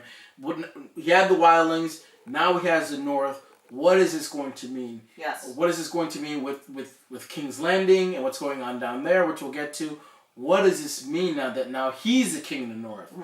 What is that going to mean going forward? Well, this is a great segue because let's talk about what Bran learns in this season. So we'll jump to Bran. We haven't seen him for a while. We haven't seen him for a while. He's becoming the Three-Eyed Raven. Yeah. So he's basically sort of training in a way that he's not really being told what it is that he's actually doing or why he's doing it, but it's sort of like, well, okay, I guess I just gotta see these things. Like the first time I gotta hone my brain powers. Like going back in time. The first time we see him, he's going back in time. Going back in seeing time. Seeing how we saw him. He's seen his uncle looking Benjen. at when he was a kid and his dad as a kid in Winterfell. We finally put a face to Lyanna Stark. Yes. Who has been talked about this entire series about how beautiful she is and this mystery surrounding.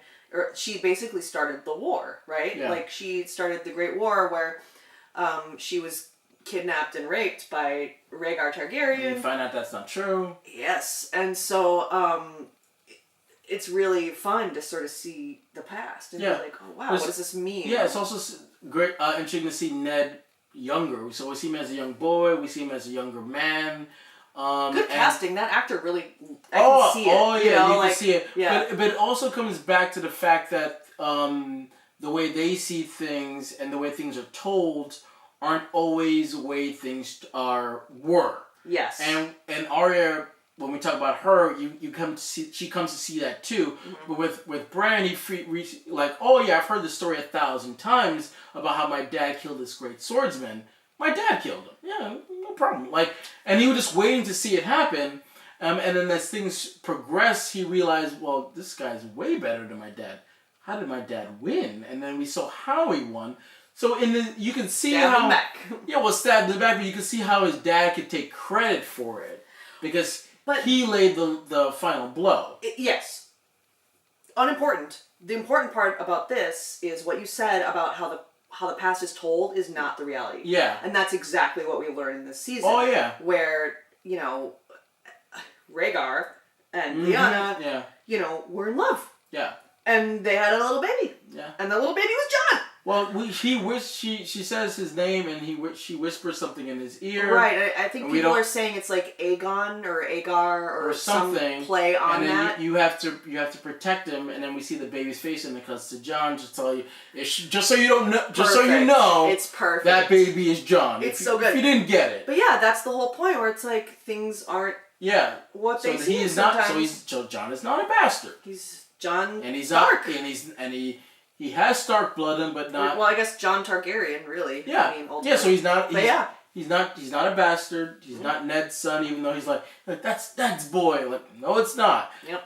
So there's a lot of things we learn about the way the past is told, even though it didn't go that way. Another important thing is that Bran can influence the past, which is something that has great consequence. Yeah, which at the beginning we thought he does, but not really, because he calls out for his dad, and he turns around. He's like, oh, he heard the wind. He like we're not 100% sure. Did he hear the wind or did he hear him? We don't know. Pretty clear that. It's pretty clear going forward that maybe he did hear him.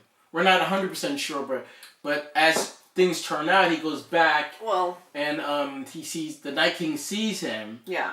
And the Night King touches him, and that's how the Night King is able to get to where they are. Yeah. Because he's been warded now. Yeah. So the Night King comes and pretty much kills the Three-Eyed Raven, and before the Three-Eyed Raven dies, he kind of downloads, for lack of a better word, all of his knowledge. I made that same joke when we were watching it. Uploads, like like almost like the Matrix. Yep. I know Kung Fu now. I know Westeros and the history now. Yeah, he's like, but what do I do with it? I don't know. So he continued, and then we also see, when he's going to the past, we see young Hodor. Oh, Willis, and then he's like, Hodor, I saw you as a child. You could talk. And Hodor's like, what happened to you? He's like, yeah, Hodor. So you wonder, like, did Hodor know this whole time? Does he remember that? We don't know. Was he able to piece it? I know that's what I'm wondering. Know. Like, was he able to piece that together and be like, oh, okay, I see. I mean, all his answer would be is Hodor. Exactly. Like, did you know Hodor? Hodor. And Groot. Yeah. Basically, but that's that's a perfect comparison because I Am Groot to him means a whole bunch of other stuff. To us, it just sounds like I Am Groot.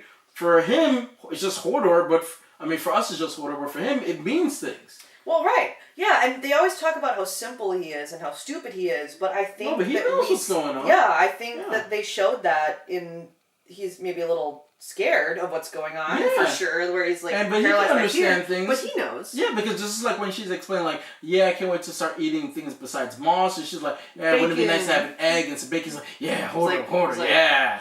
Like, I want some of that. Yeah, can't wait for that. So he's smarter than he lets on, or they think he is, because they just can't interpret Hodor. They don't know what that means. No one knows what that means. And I feel like the way that he responds to Bran saying, "Oh, you used to be able to talk." Yeah, and he's like, Hodor. He's like, I was. Yeah. So like, you kind of wonder, does he know? Yeah, that does this he is understand how this all happened? But he just can't express it to them. Exactly. Yeah. Yeah, and then the fact that they're trying to get away, and you don't know how the hell they're gonna get out of there. Well, yeah. And then hold the door, and you never would have thought hold the door turn into Hodor. Like, even as it's playing out, she's like, hold the door, and you're like, hold the door. I know. Hold the door. Some people saw it earlier than I did. It didn't dawn on me until the first time watching it. It's not like, you're just gonna hold. Oh wait, oh no, oh yeah, oh no, they're doing it. Because like the more they say it, it's like, wait, that sounds like, I know what they're doing, and it's like, oh no. And the fact that traumatized them. Oh no, door. So it's just like, hold the door. That's probably, I don't know, that's like the saddest death that we've experienced in the entire series so far. Yeah. Like, I felt it's most one of the sad. It's one of the that was killed. I think what's his name, dying of old age was sad too, because that's the only one we see. Well, I've never the Targaryen. sad. No, but that one is the saddest. Like Hodor, like, oh my God, Hodor, no! Did you really have to? We love Hodor. He's so innocent. But at least it was a worthwhile death. Yeah. He didn't. I mean, it obviously served an incredible purpose. Yeah. So. Even though, like, we see that, but that's a final proof that he can manipulate the past. Yes. So we don't know what that's going to mean going forward. Which is my favorite part about that, because it's like, they didn't just introduce that for the Hodor story. Like, it's going to play a bigger part. Oh, yeah. Because we have confirmation that he can infect, and he can be seen, too. Yeah. Mm-hmm. So we knew for sure the Night King saw him and warded him. We saw that he could, he pretty much not brainwashed. He pretty much traumatically scarred Hodor. Yeah. So what is that going to mean going forward? And the fact that like they try to get away, and he's like, "Well, they found us." I wonder if that point he knew what was going to happen, where Uncle Benjen came back to save them. I wonder if he knew that, because he didn't seem too worried at that point. I don't know how much insight he has into the future. You know what I mean? Or we just don't know yet. Yeah, but he didn't seem too worried at that point. Or maybe he was resigned to the fact that, like, we've gone this far and this is the end. And then we get to see Uncle Benji, because we haven't seen him in a long time, and he kind of tells us what happened to him. This is interesting, because he died. Yeah. And was in the process of being brought back, but the Children of the Forest saved him, so he's dead. Yeah, he's almost like a zombie. So he's a white with intelligence. Yeah, he's a very weird thing in this world. To introduce that, because there hasn't necessarily been hints that that's something that can happen going forward, but maybe if that's possible for that to happen to Benjen, it's possible that you could die and half come back. So I don't, like, is he impervious to, like, stab wounds and stuff? Well, but it's funny how he talks about how he was brought back with dragon glass. It's the fact that we also saw how the same way the White Walkers were made. Yeah, with dragon glass. So we're not entirely sure very interesting how this all is going to come together, but I don't think it's an accident, and they're not just making shit up as they go. I think like he's this going will to come back. The way he was saved. Yes. is going to be important, and the fact that he's kind of like in the middle is also important too. I'm curious to see if that's going to happen to anybody else. Well, right, because what would be the point? Like it would have saved the same purpose if you would have just been alive. Yeah. Like there's no real reason for them to introduce that as being a thing.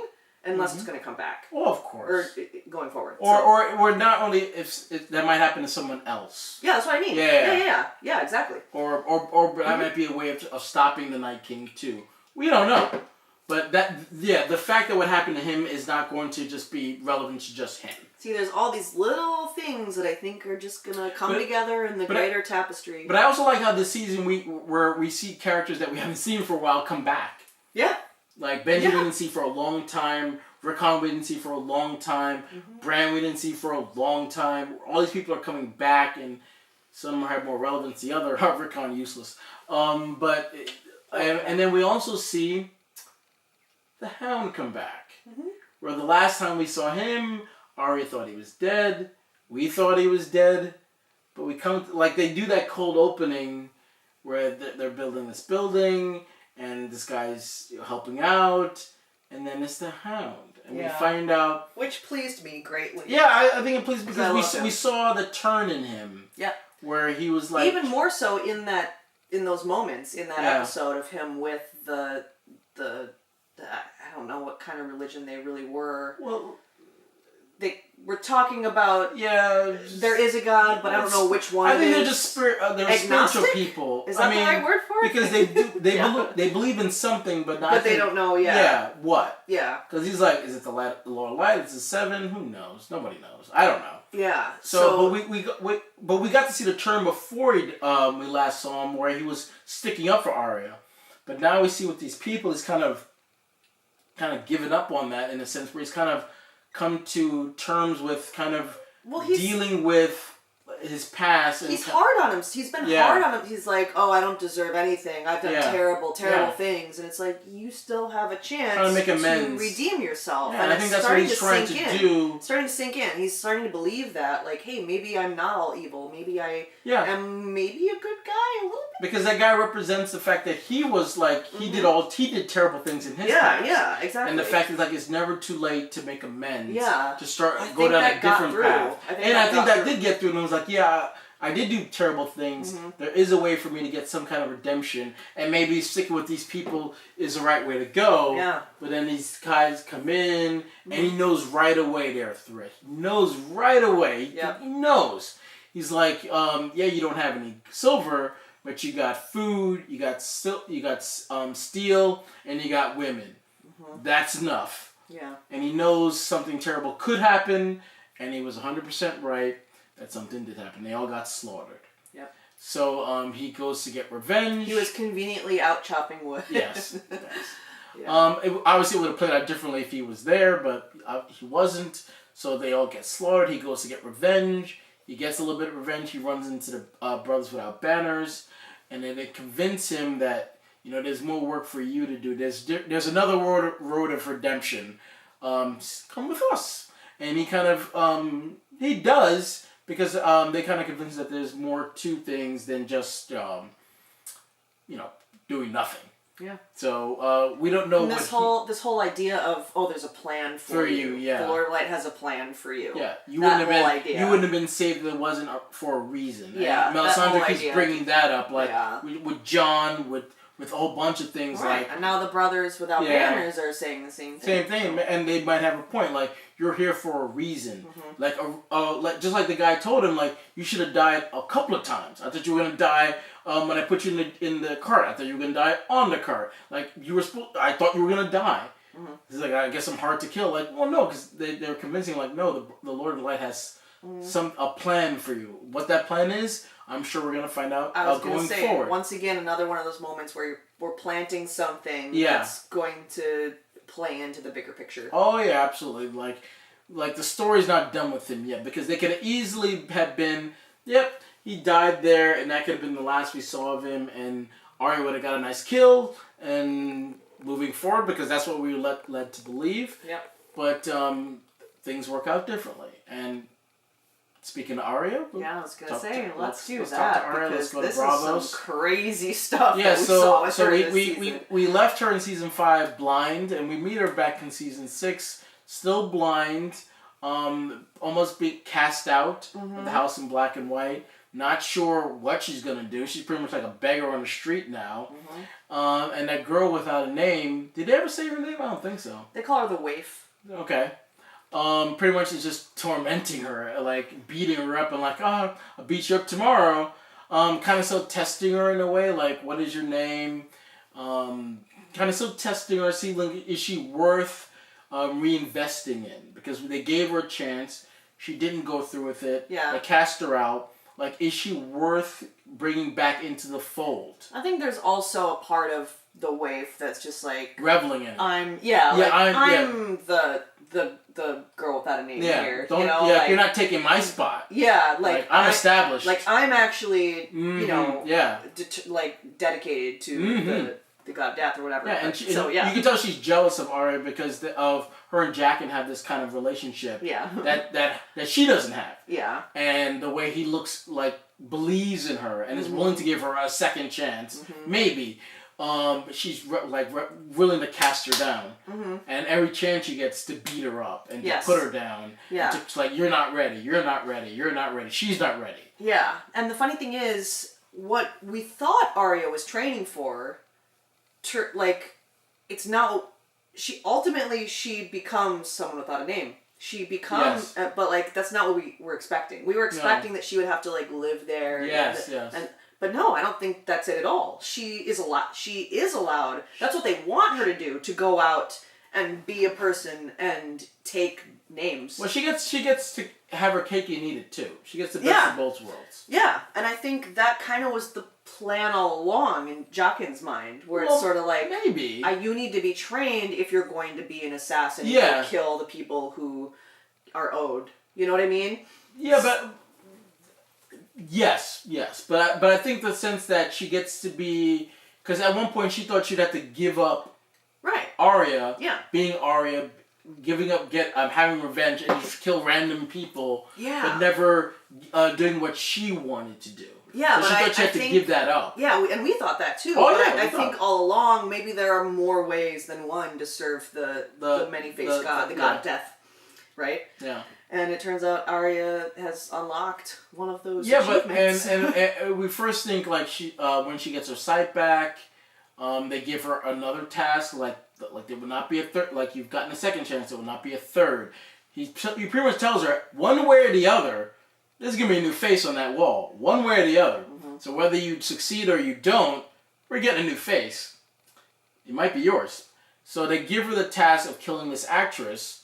She even questions why. She's like, a woman doesn't question things. Just do your job. And she goes to the play, and we see how the world sees her dad, and how the people from the North are, and how they get things wrong. Like how stories are told how to get a lot of things wrong, and she's chuckling. Multifaceted reasons why this is happening. Yeah. This scene of her continue. Yeah, and the fact that she gets to see in a roundabout way Joffrey die, because she never saw, and she does revel in the fact that she's like even though it's not the real thing, she does take some part of it. Yeah, it's the closest she's ever going to get to seeing it. Yeah. Because it's one thing to hear about it, but it's another thing to actually see, and that's the closest she'll ever get. So she did take some joy in that, but you could see how she was hurt by the portrayal of her dad and the Stark name and how people are portrayed that come from the North. Yeah. So she was hurt by that. Yeah, and I think she's starting to see the bigger picture too. Yeah. Like as objectively watching this play that's so far removed from the actual events, it's been years. Yeah. You know? So I think she's starting to like really kind of see this bigger picture, and it hurts her, but she's also like invigorated with her task. One other great thing about her and the whole acting thing is that kind of is what a faceless person is. You have to act. You have to be someone that you're not. And so spending time at those plays, spending time with Lady Crane, she learns even more sort of about what it is to be an actor. And we see that she actually maybe has something to tell or something to give Lady Crane in terms of like, well... She does give her some advice and she takes it. Exactly. And it does work. Yeah. And so we kind of see how good Arya is at like understanding people and the way that they are and using that to manipulate. So and it's nice to see her kind of trust someone again. Yeah. To a certain, because she does like find a kindred spirit. Yeah, absolutely. Because she's supposed to poison her, and she does do it, and she's about to drink it, but she knocks it down. Like, be careful of that one. She wants you dead.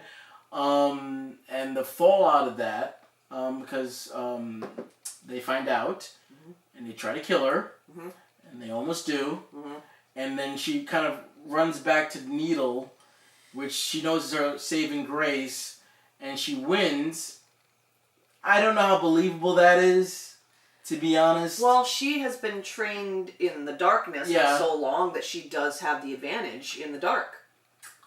Yes, but she's also been stabbed several times in the gut. So, and she's lost some blood. So a lot of blood. Yeah, so that was... I agree that she's been trained. Now, under normal circumstances, I wouldn't... But we don't know how long exactly she's been resting as well. Like, she was sort of on the up and up, I think. Yeah, she got the milk of the poppy. She was resting. She's stitched up. You know, she wasn't in as bad of a state as she was when she got there, for sure. Yeah. But just the fact that she took milk of the puppy and we actually see...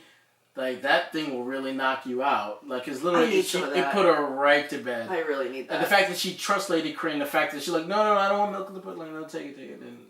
Because she does need a rest. And the fact that she won the fight, too, was very surprising. Because she was ready to go home. She was like, oh, well, here's my silver. I'm passage home. Sweet girl. Yeah.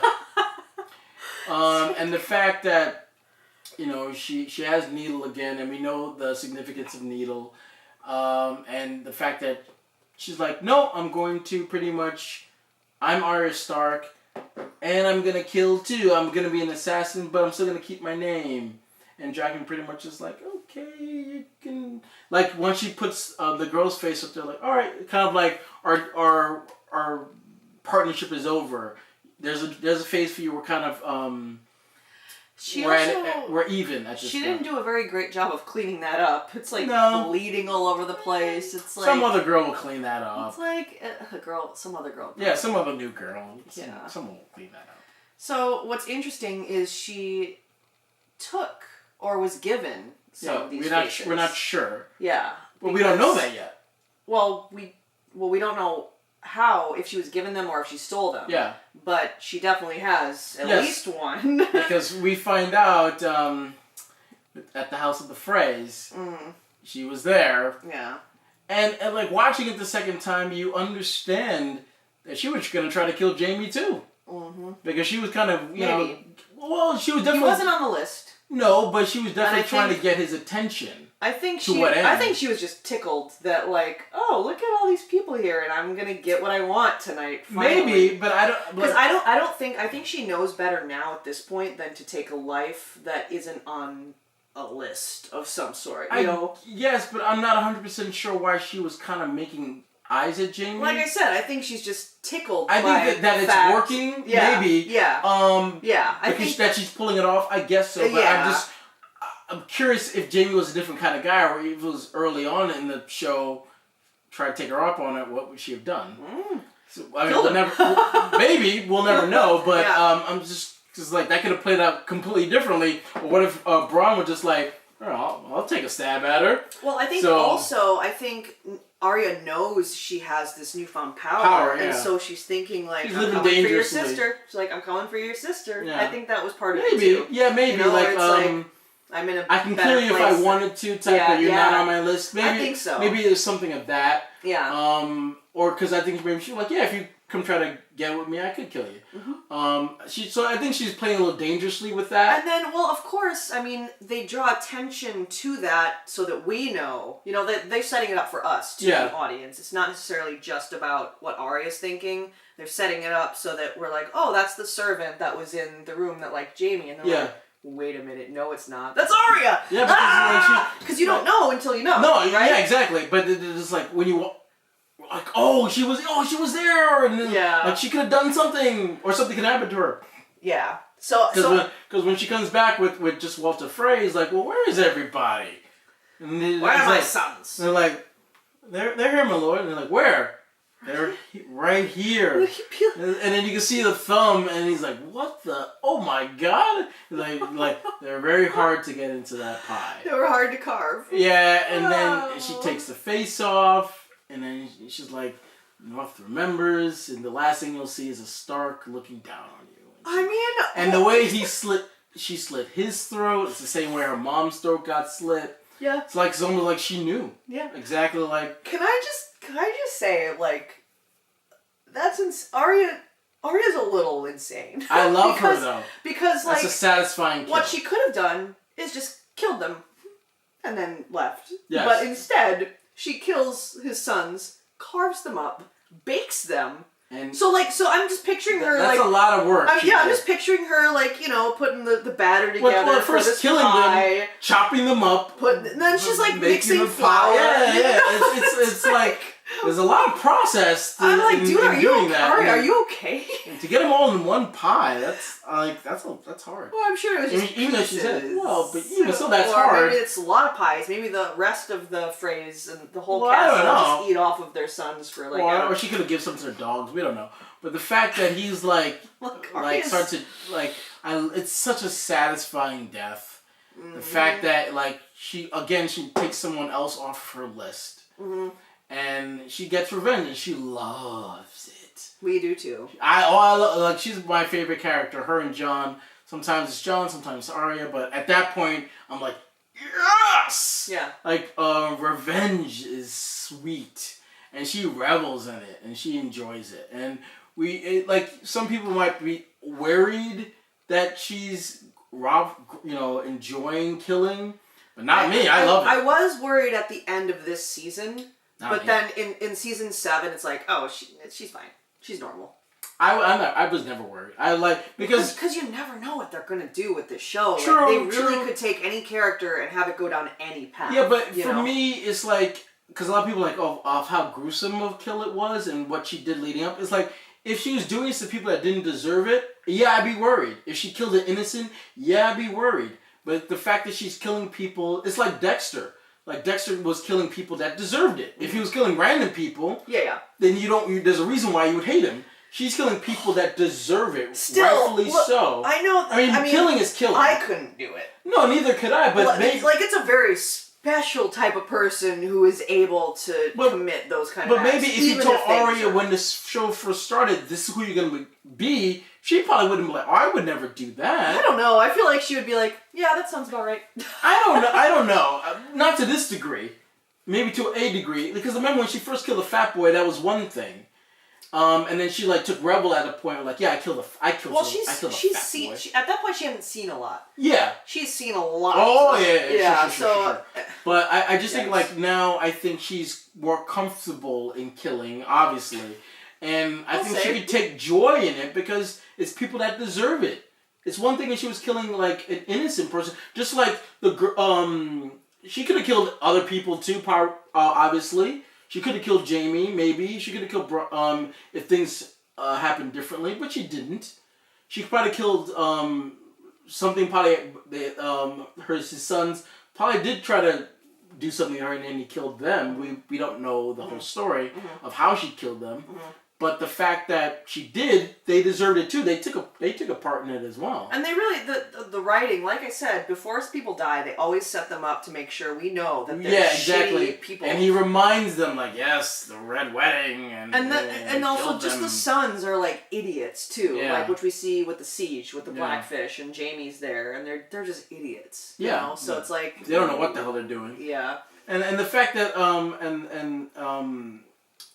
Lord Frey's a coward. Because even Jaime's saying have you ever fought before? Yeah, it's they don't fear you. They fear the Lannisters. He's like, but at the end, I got what I wanted. Mm-hmm. So isn't that fighting? I won. I got everything I wanted. Stark's dead. Tully's dead. I'm here. Yay! I won. I don't think so. But Jaime's easily no. If I wanted, I can have you kill 2 old man. Yeah. You don't really have power. But Walter Frey thinks, from his point of view, yeah, he was under people's boot for so long that now, he has a little bit of power and he's willing to revel in it. And so, I mean, that's why you don't shed a tear when he gets killed the way he does. That's why I'm not worried about her, because he got what he deserved. Not a single tear was shed. Not really. So, I mean, no one cares. I mean, people like. I forgot that scene was this season. Me too. I thought it was in the opening episode of the next season. Yeah, which obviously we talked about that when we did the review for that. But yeah, I honestly, like, when they cut back to it, I was like, oh, this happens now? Oh, yeah. It does, yeah, because something else happens in season 7. Which is a really good way to end. Because you thought that the moment she walks out of the House of Black and White, that's the end of her story for this season. She's gonna. But no, we take it a step further and we're like, okay, now she's a real ass assassin. Real assassin. That she can play. Yeah. That she's learned a lot. That scene kind of shows you what she's learned. Oh yeah. Through the entire season, like she can portray. I would have been fine waiting for the next season. Oh yeah, absolutely. But it's crazy. But I love it. Because it pays off. That she can totally convince people that she's this bar wench kind of. Her training. And she's desirable, and people want her. And Jamie might want to sleep with her. The Frey boys probably tried to sleep with her and they got killed. So she can be no one, but she's still Arya Stark. She's both. Yeah. She's an assassin and no one, and Arya Stark, and she takes revenge, and I love that. Yeah, I can't wait. I love that we got to see that. Can't wait to see what else she does. Oh yeah, I can't wait to see that. But moving from Arya Stark, let's finally go now to King's Landing. Okay. I think because I don't think. A lot happens. A lot happens. I mean, we didn't really talk about Brienne or the Blackfish much, but like it's kind of the same. They kind of tie in. Jamie, because with Jamie they kind of tie into that. It's kind of the same. Like, oh, I'm sworn to carry out my oath, and then tries, and then it's nothing that I think. I mean, we can talk about it just briefly. I think that the relationship between Brienne and Jamie is important because so important. We don't exactly know how important yet. But we see it. I mean, it's important now because there's important this whole time. This sort of truce, like, hey, don't hurt my people. But also, I might have to kill you. Yeah, we might be if this doesn't go out the way we think. We might be on different sides, and he understands that, and she understands that. Jamie I'll do my duty. Jamie lets her go, like they even wave to each other, which is like adorable. Like she really couldn't see him that far away, but whatever. Well, he's got the glistening gold armor. I can see how she would be like, oh, that's Jamie. Yeah, maybe. Like, bye. But the fact that like the old Jamie would have been like, get her. Yeah. Get her, but he didn't. I mean, like there's. So it's a good character moment for Jamie. Oh yeah, for sure, because even though he acknowledges that at one point we could be enemies, and the fact that she like tries to give him the sword back, he's like, well, you gave it to me for a reason. That reason's over. Give it back. Like, no, that's your sword. Yeah. So that's like not mine, that's yours. Their whole relationship's very much based on like respect, the respect, and like the oaths that you keep, and you know that honor. they're both loyal, regardless of if it's loyal to. Your sister or loyal to, the Starks or whatever, they both can, like, have that mutual respect because they will do anything. Because even people still call him Kingslayer, like, almost like you're an oath breaker. Like, you're not loyal. But Brienne knows the truth. Yeah, that exactly. You are loyal. Yeah. And they can respect each other on that level. Yeah. But I think there's also maybe some love that they don't want to speak, because when they're in the tent, Bronn's like, are they fucking? Like, would you fuck her? I would fuck her. Then, like, I think that, like, they're right to question that, because I'm I think shipping them for sure. Because the way they look at each other, you think, like, and the way, like, it's some kind of love. There's something there, whatever it is. Whether they want to admit friendship, because I don't think Jamie wants to admit it, because once he admits it, that questions how he feels about Cersei. Well, it's possible Jamie doesn't understand it. He's maybe. like, I feel something, but because I've only really loved my since sister. they were children. Yeah, so he doesn't maybe understand what loving someone that's not your sister feels like. Yeah, maybe. And he wouldn't. I think he would really question himself if he admitted, I love this woman. Yeah, because I think she's not a lady. You know, I mean, she's not like a great beauty. No, she's just the quite opposite of what he would be attracted to, and the fact that she's better than him because Jamie doesn't even have a hand anymore. Yeah. So like, and then she'll be. She's the top. She's the type. But she would be the type that would accept him for not having a hand and not judge him for it. But it also goes back to that scene when after he gives her the sword, he rapes Cersei because it's like, Ooh. damn it. In that context, that's... No, but in the sense where, like, I could love this good woman. Yeah. But I can't let myself love her because I'm in love with this evil woman. And damn it, the gods, I love this evil woman. Yeah. And he takes it out on her, unfortunately. Yeah. But you can just see him struggling with the fact that maybe I love this woman. Well, we'll see. And maybe what does that mean? Should I? Shouldn't I? We'll see. Even if it's just a respect. Yeah.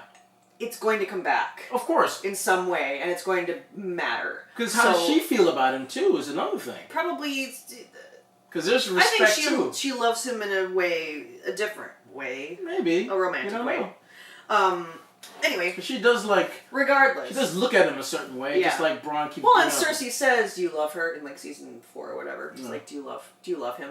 And she's like... never answers. Yeah, so, regardless... of what kind of love it is, it's going to matter. Their relationship, But that's all we really need to talk about with that. With the two of them, yeah. Yeah, I mean, the stuff with the Blackfish, obviously very stubborn. Yes. Doesn't want to help, the cause. He's like, well, all my family's dead. Yeah. And, I don't know Sansa. I saw her when she was I don't know her. 2. I didn't know her signature. I don't know. Yeah, I can't trust this. This is my home. I'm gonna stay here. I'm gonna die here. But you can understand his point of view. Yeah. It's like it is frustrating though because he would have been a big help for them, and that was important at the time. Clearly, it didn't end up. They didn't need it. It didn't matter. Yeah. But still. At the point, you think it would matter because obviously he was powerful enough to get the castle back. Yeah. But the fact that he was stubborn, and the fact that you can kill my, he's gonna die anyway. Yeah. And we don't know what happened to him yet. He dies. Well, we don't know. They didn't say. Yeah, they did. They did? No, not the Blackfish. His nephew. Oh, they said he was back in the Walder Frey said he was back in prison. In prison. Yeah, but at that point we don't know what happened to him. Yes. Well. But the fact that the Blackfish was like, yeah, I don't care. Even Jaime's like, well, come on, man. We're gonna kill all you guys, and we're gonna kill you too. Do you wanna? We'll let you out here. You try to show him some pity. It's another one of those moments where it's like the old ways of doing things. Even an honor gets you killed.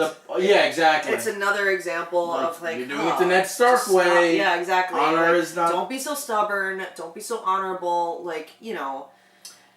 And we see how the nephew isn't, because the nephew could have easily they let him go, and he goes in, and they're like, don't open the door for him, don't open the door, and they do it, and they think he's like, oh, I'm gonna fight for you. Like, nope, lay down, put the board down, lay down. He's like, we're giving up. Because loyalty's not gonna get me killed. I want to live. I haven't seen my son or my wife. I want to see him. Here's the castle back. When you care about people, it puts you in a very precarious position. When you have nothing to lose, then you literally could be a little bit more reckless. But when it's presented to you you have things to lose. You've never seen your son, have you? You haven't seen your wife since your wedding night. You have things that... God, that was years ago, too. I know. It's rough. Yeah. Will he get to see them? We don't know at this point. Yeah.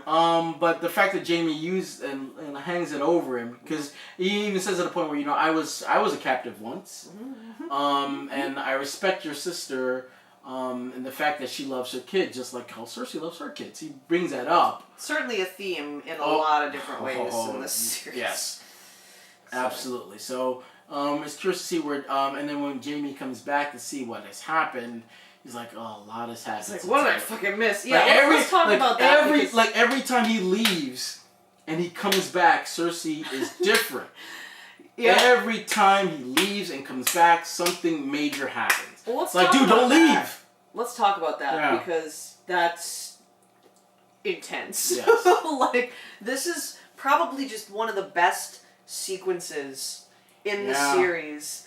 It is so good. So... It's the trial, right? Yeah. And Cersei's being tried, and I don't think Marjorie is, but well, Marjorie Marjorie kind of gives him Tommen, and that's why she's playing a game. She manipulates. Yeah, she's like, okay, if I pretend to be, this godly woman, and I get the king involved in it, who's very impressionable and does whatever I want. Obviously. Then will you please? Maybe I don't have to go to trial. Like I don't have to do the walk. Yeah, so that's what happens. But Laura still needs to go to trial, and it's just this complete mess that they did not realize, or Cersei did not realize. I mean, things obviously didn't play out the way they thought, because they had this plan where they were going to rescue them, and she does something different, where she's like, no, I'm just going to pretend. Like, you're right, I'm going to pretend, play my little game. Well, she did the best she could.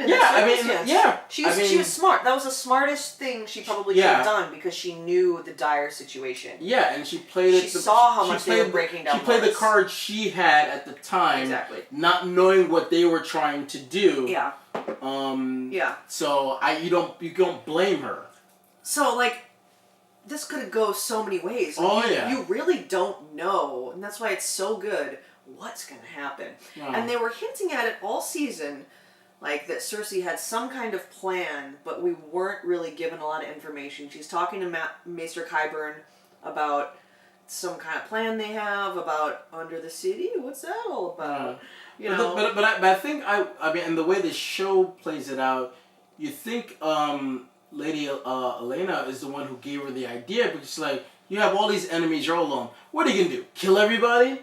And then she's like, yes, okay, that's exactly what I'm gonna do. Because because at that point, what could she do? She can't leave the Red Keep. Yeah. Her brother, they had to send her brother away. She's down in the small council. What would she? She doesn't have a title really. Well, she has no power. What is she going to do? Yeah. This trial is coming up. They take the trial by combat away from her, which is her big ace in the hole this whole time. That's why she wasn't worried at the beginning. That's such a moment, too. Just the color drains from her face. Because she's like, even Jaime was like, well, you're going to go to trial. What are you going to do? He's like, I'm going to say trial by combat. I have the mountain. No one's going to defeat him. So I'm not worried. And she's like, yeah, I'm playing it cool. Don't worry. And then when Tommen says, yep, we're taking that away, she's like, oh my God, what am I going to do now? And again, you just see the expression on her face of dread, because she's like, I had to do that walk, and now I don't have the mountain. What the hell? My brother's not here. What the hell am I gonna do? Yeah. Yeah, and then you see her getting ready for the trial. Well, first of all, I just want to talk about the music in this scene, because this is a piano piece, and this is kind of music we've never heard different. Of in the show before. We've never heard something like this before, so immediately upon hearing that, it's like something's going to happen, something crazy, but we don't know what.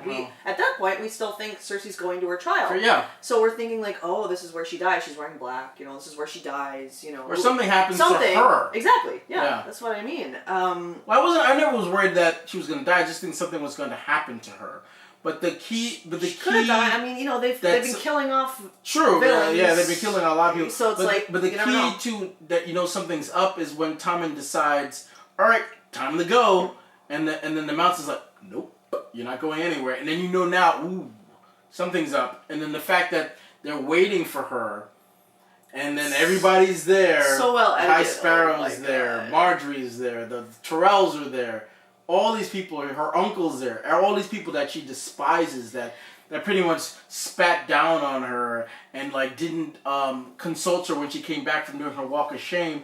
All these people are there, and she's not there. Marjorie starts to realize, wait a second, something's wrong. Cersei knows that if she's not, there's going to be consequences. Why is she here? She knows that there's going to be consequences for not showing up. And the High Sparrow's like, yeah, don't worry. We're going to go through the trial anyway, whether she's here or not. We're going to punish her and judge her, whether she's here or not. Doesn't matter. Yeah. But she does not Marjorie realizes to be that judged. I know Cersei. I know how vindictive she can be. Tommen's not here too. Something's wrong. Yeah. And she's like, let's get out of here. But the Sparrow doesn't let them leave. Oh, it's so good. And then, we're down in the tunnels. Yeah, the tunnels. The city, and Lancel is chasing one of the little birds that were previously one of Varys' little birds, which are now Maester Qyburn's little birds. Because he gave them candy. That's all it takes sometimes. Your mind not have candy? Well, so they kill, the other maester who it's been coming for a long time. That's not a good way to die. No, stabbed by children, and then we're going down, and then it becomes clear. You see the green, you see the barrels, you see the green. Like we've seen this before. We know the power it has. Oh my god! But it's funny. The suspense with the candle. It's like it's such good editing. But it's funny how we've seen the power of it. But when it happens, you don't think it's going to do that much, like, destroy that much? Yeah. Well, we've seen it in, here's one. Yeah. Here's another barrel, or here's another, here's the... We never saw it all at once. Exactly. Like so that. It's going to be, like a lot of people are going to die, but you don't know, how powerful. And to see the whole building just come up, go down, and him just go up in flames... Oh, and just take out everybody. And then to see her just... And the neighborhood surrounding, too. It's she killed a lot of people. It's like some nuclear bomb territory. Oh, yeah. She killed a lot of people. And just sort of stand there. And it just took so much joy and revel in it. Mm-hmm. But the thing she forgot is that you just killed your son's wife. And the fact is, you would think if she... obviously we know she loves her kids. But she's only capable of certain kind of love. Because she doesn't have a soul, and her heart is darkened. So she can love to a point. And a real mother, even though she got revenge on the people she hated, would have realized that one of the people you hated was your son's wife, who he loved. Yeah. I want to say something really interesting about this, because there is the scene where they have Marcella's dead body on the table. Yeah. And Jaime's there, and Cersei's there, and Cersei's beside herself, and she's like... She was so good. Marcella was so good. She was just the best child. And I thought that if I could bring something that beautiful into the world, maybe I'm not a monster. Yeah. And so it's really interesting that she's addressing the fact that she knows she's a monster. She knows she's a jealous, angry, vindictful woman. Yeah. But there was that hope before Marcella died that maybe she's not all evil. So it's really heartbreaking to know that Cersei saw some good in herself, that she maybe could have been saved, that maybe there was hope for her, and that was sort of just very quickly flushed out. Away, that those hopes were dashed. Because part of her died, I think, when she saw Jaime coming in, and the dead body. Part of her died then. I think a little bit of her died when Joffrey died, but she kind of knows she kind of failed him. Right. In a way, I couldn't be a good mother to him. And I couldn't control him. And she talks about the prophecy to Jaime, and Jaime's like, you don't believe that? She's like, yes, I do. Yeah. So I think she knew maybe what she was doing would ultimately kill her son. Tom. Maybe. Because she was ready for it. She's like, well, 2 of my children have died. The third one's got to go sometime. But I don't think she thought he would just. I don't think she knew, but I don't think she cared really, because she knew it was going to happen at some point. Yeah, she knew it was going to happen. Yes, but again, part of her also is all she is her children. That's right. But that's the only thing keeping her sane. But the thing is, she didn't feel anything when she saw Tommen's body. She but once it happened, there's this was gonna happen. She knew, but I think she was just surprised on how it happened. I mean, she tried her best. Yeah, again, I don't think she was surprised when she found out that it did happen. Because again, she can't. She can only love to a certain point, and the fact that I think if she would have went to him, I think he wouldn't have done that, because he's just I think she also knew that no matter what choice she was gonna make, he wasn't gonna make it too much longer. But that's just a bad way to go, just killing yourself like that, because he's looking at it. But she insisted on seeing his body, which I'm sure was not pretty. Well, because maybe it's just to make herself, to torture herself a little bit, this is your fault. Because if you were there, you could have stopped it. I don't think so, because I think she knew. Because of the prophecy. She was really latched on to the prophecy. I don't think she blamed herself. I think she did what she could. She, to the best of her ability. Well, yeah, she's like, have the mountain stand outside there and just don't let him leave, where he's safe. Yeah, because it's funny, as soon as the explosion happens, you can just see them, it cuts to him watching it, and you can see the mountain in the background, just alright, I don't need to be here anymore, I'm out. Yeah. So I don't think she anticipated that he was going to die then. Oh, no. But I think she knew it was going to happen at some point. At some point, yeah, but just the way it happened, him just putting his crown down, It's a good shot because the shot just stays on the window. Yeah. And we're like, what's happening? What's happening? Like, and you're just like, wow. It's like you're not. You don't see it coming, but you're like not surprised. He's so impressionable. The fact that he can easily be manipulated. Even Tywin saw it. Marjorie sees it. The Sparrow sees it. He's like he's a weak kid. Yeah, he's like Rickon. He's useless. Doesn't really do anything. Yeah. So the fact that everybody else can see how impressionable he is, and even she knows it, but doesn't want to admit it, and because if she really admitted it, she would have known that he wouldn't be able to handle him losing his wife like that. Because she had him wrapped around this. She might have had more faith in the fact, like the whole mother-daughter bond. I don't know if she really saw that he was becoming more independent, that he was... Yeah. She really wanted to hold on to her little baby boy and didn't really fully see that he was becoming a man. You know, he did love another woman, and I don't know. Maybe if Marjorie was more at his side, he wouldn't have done that. But because she died too, it's like... Well, Tommen blamed himself, of course. Well, of course, because he was supposed to be there. He probably figures if I was there, I could have done something. No, you couldn't have. You'd have been dead too. Yeah. So the threat's gone. You know, the High Sparrow and all of his. You know. Yeah, and then her capturing that lady. And then just saying, remember when I said I was going to kill you? You be the last person. Like, oh, no, I'm not going to kill you today. I'm going to have the mountain kind of do whatever. We don't know. And then her just saying shame. And her taking revel in that too. It's like, oh my God. She's getting rid of all of her enemies. And then to see her take that walk and Qyburn putting the crown on her and long may she reign and her looking at Jaime. That is such a scene. It's like, oh my God, she has no enemy. Well, I mean, she does, but not in the... Like, she got rid of all of vicinity. her... Yeah. It's just her now. She got what she really wanted was... But again... But it's weird because she believes in the prophecy, and the prophecy told her, yeah, you had 3 kids. That came true. Yes, your kids would die. That came true. You became queen. That came true. But you'd only be queen for a certain amount of time until someone younger and prettier would come along and take it from you. Well, that's what she was queen at the beginning of the series, though.